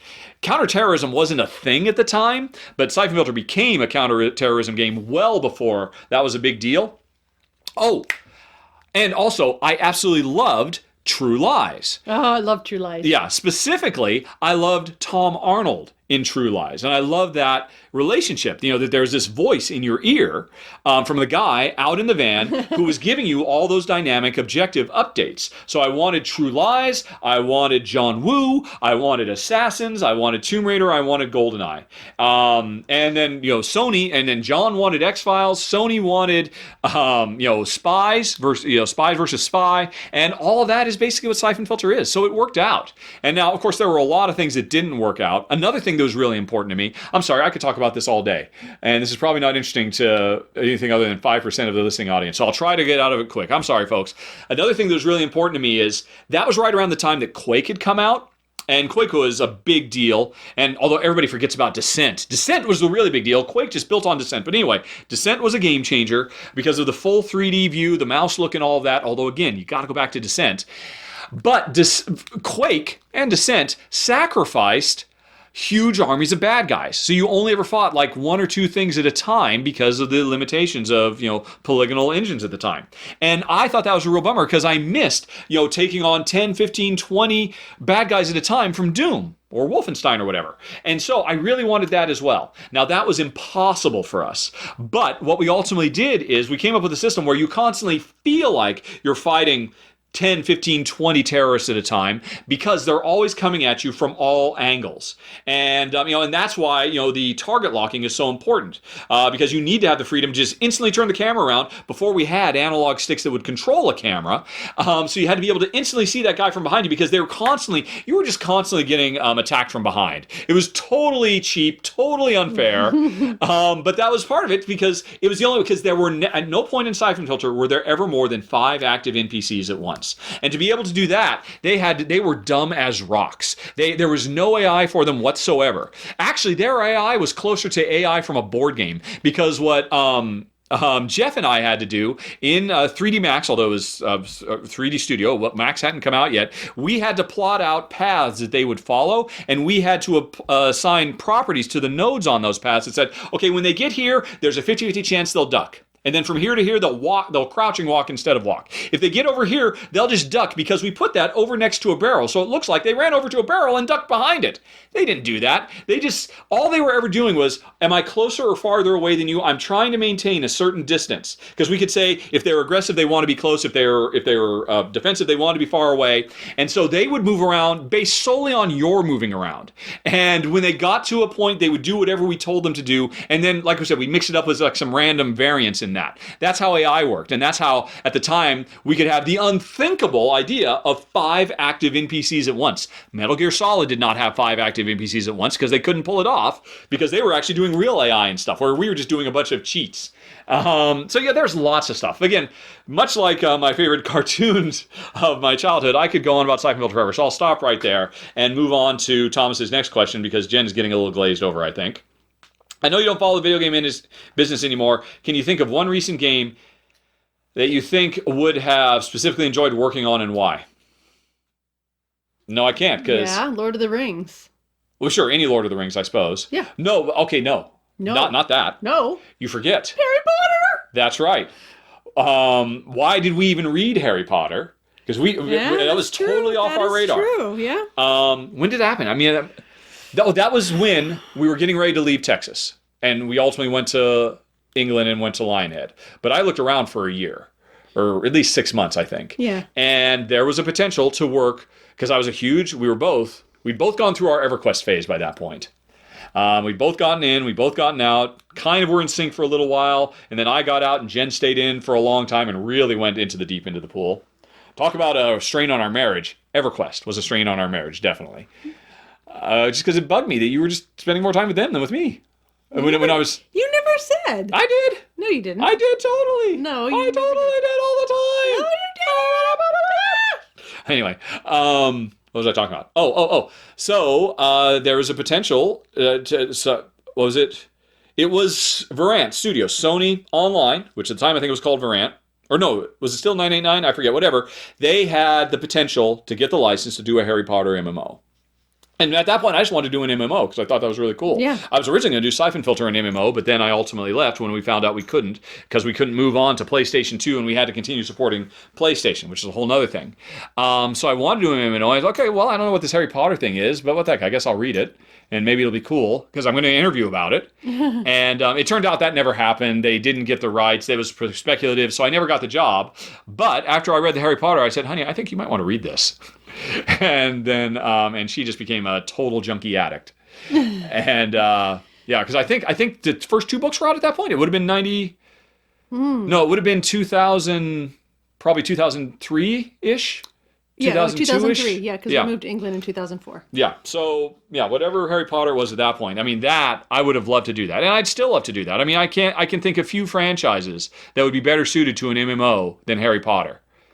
And I'm talking about the big, epic, elaborate thing, and I was really keen on it. I had a lot of ideas for that. I don't know, has that happened? To this day, I don't think that's ever happened. I don't think there's ever been a full, proper, World of Warcraft level Harry Potter. MMO. I just went to LA and went to Potterland with my sister and her kids, and how popular that is and how enmeshed people get. I mean, they're walking around in costume and they're buying $50 plastic wands and all sorts of stuff. And yeah, I cannot believe that hasn't happened yet. I just did a search for Harry Potter MMO on Google, and there isn't one.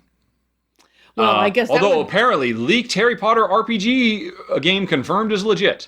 So up until now, it hasn't happened. There's just been a lot of little one-off, the kind of like Zelda-ish adventure games, and that's it. And they've all been terrible, at least it did say back in the day. In October, that one. What's that? That link that says October. Oh, yeah. Okay, maybe it has happened. My first year at Hogwarts, beginning of Magic, Harry Potter MMO. I don't know. So maybe it has happened by now. But if it has, I'm so totally out of the loop. But you see, this was October 2018. So that's only a few months ago. That's 3 months ago. So it hasn't happened. And yeah. Does that answer your question? No, it doesn't, because that you're asking for a game that's, okay, yes, this is a game that is apparently going to happen, that I would come out of retirement to do that. And I still would. Yeah. So there's that. What else? Anything else? I kind of regret not going and doing Fable when I had the opportunity, going back and doing Fable 4. Not because I had that much love for it, but because I had a lot of friends who worked there who basically lost their jobs. And I feel kind of personally responsible because I didn't go back and shepherd that game. Because the person, as I understand it, the person who ultimately they did get, who had no real Fable experience, and allowed what happened to happen. I don't know. I've only heard rumors and hearsay, but I kind of regret not doing that just because I know a lot of pain happened as a result. And, yeah. So anyway, let's move on. Do you have an opinion on what seems to be a wave of open world games these days? Is it a matter that you've discussed very much in your video game career? And finally, what is your favorite open world game? Well, I mean, that was really, they were kind of exploding when I got out. The last one I played was the Batman Arkham 2, which was the first open world Batman. I'm sure there's probably a couple more come out since then. My favorite is Vice City, because as much as anything else, that was for the gameplay as it was just for the ambiance and the music, the soundtrack, the score was the best score probably in any video game ever, except for LucasArts Outlaws, which is by far the best video game music in history, except for ActRaiser on the Super Nintendo. I could go on all day, but most of my references are very old, Thomas, because I'm very old and I'm out of it. I'm out of the loop. Obviously, open world games are great. I don't know anything about what goes into making one though. I'm out. I don't know how to do it. I'd be fascinated to try. The closest I ever came was Fable 2, but that is not an open world game. It's a faux open world game. It's basically just a bunch of big, gigantic boxes. You move from one to the other. So I don't know what's involved. They're amazing. I think they're great. I mean, basically, they're all getting us one step closer to holodecks. So that's fantastic. I think the main thing is... You think the main thing you think is? I think the main thing I think is, because I haven't really thought about it, and I'm trying to think about what I might have thought at one point. I remember Infamous. I remember thinking at the time, Infamous was the only one that ever had good side quests.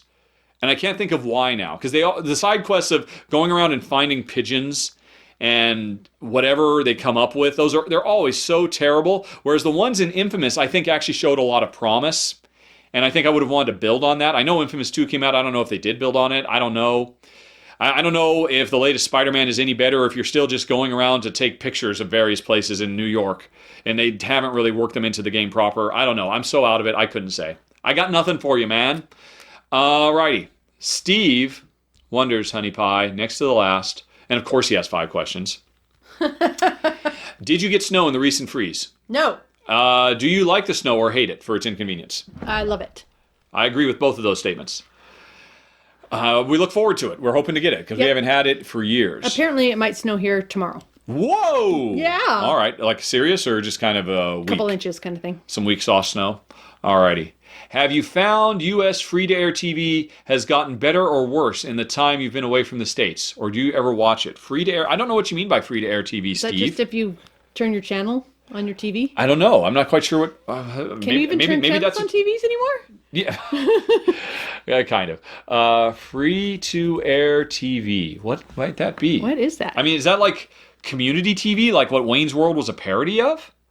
Free-to-air are televisions and radio services broadcasting clear, unencrypted forward, allowing any person with the appropriate receiving equipment. So yeah, apparently... This is you remember Wayne's World, right? Where you just like... You're watching CNTV on Aurora, Illinois, after and Wayne's World. I think he's talking about that. Apparently, that's still a thing, and I'm sorry, I don't know anything about it, Steve. You just watched me learn right now. Have you rented out the UK house, or is it sitting empty? It's rented. It is rented to how many students? 4. 4 students. And we are afraid. That's one of the reasons Jen is going in July, is because they're moving out, because their school year will be over. It's going to be vacant, and Jen's going to go in and have a little cry over what they've done to it. Hopefully it'll be fine. Yep. But we converted our living room into a 4th bedroom for that extra moolah. Yeah. Steve's next question is, why is Jen coming to the UK in July? Well, first of all, I want to make some glass. Yep. I've got my studio set up still there, so I will be doing that. And secondly, to check on our house. Because this is our first year we've ever rented to students. Before we had a family in there. Yeah. And they trashed it enough as it was. So God knows what students are going to do. Yeah, well. Yeah. Thirdly, there's a third reason you're going. Because my family's coming with it. Me? Yeah. Dad and Nance are coming over. Becky and the kids are coming over. So we're all going to have a month together in England. Yep. So it's really convenient that we've converted our loved house into a flop house. Yeah. Because it's going to be it's going to be even fuller than it was before. Becky was like, well, maybe I can bring a friend along with their kids. And I'm like, we've got 4 beds. Yep. So what is it, 6 people? 7. 7 people are going? You, Becky, the 2 kids. Then it's 6 people. 6 people. Yep. Righty. And the answer for Jen is no. Have you watched Bandersnatch on Netflix? Are you excited about the possibilities for the future? A kind of choose-your-own-adventure where you can influence the story. Will the gimmick ever take off? I thought it was technologically amazing. I didn't have you watch it because it was also very dark. And kind of grim. I thought it was great. I thought its implementation was fantastic. And I think it got an unfair rap for being just, all flash and no substance.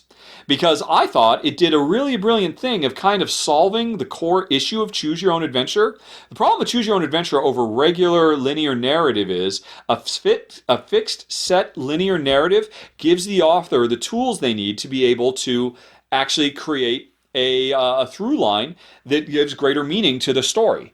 If you take the author's intent away, you get a whole bunch of, well, that's kind of fun because I'm getting to do it, but you cannot have as strong a storytelling if you turn the viewer into the author.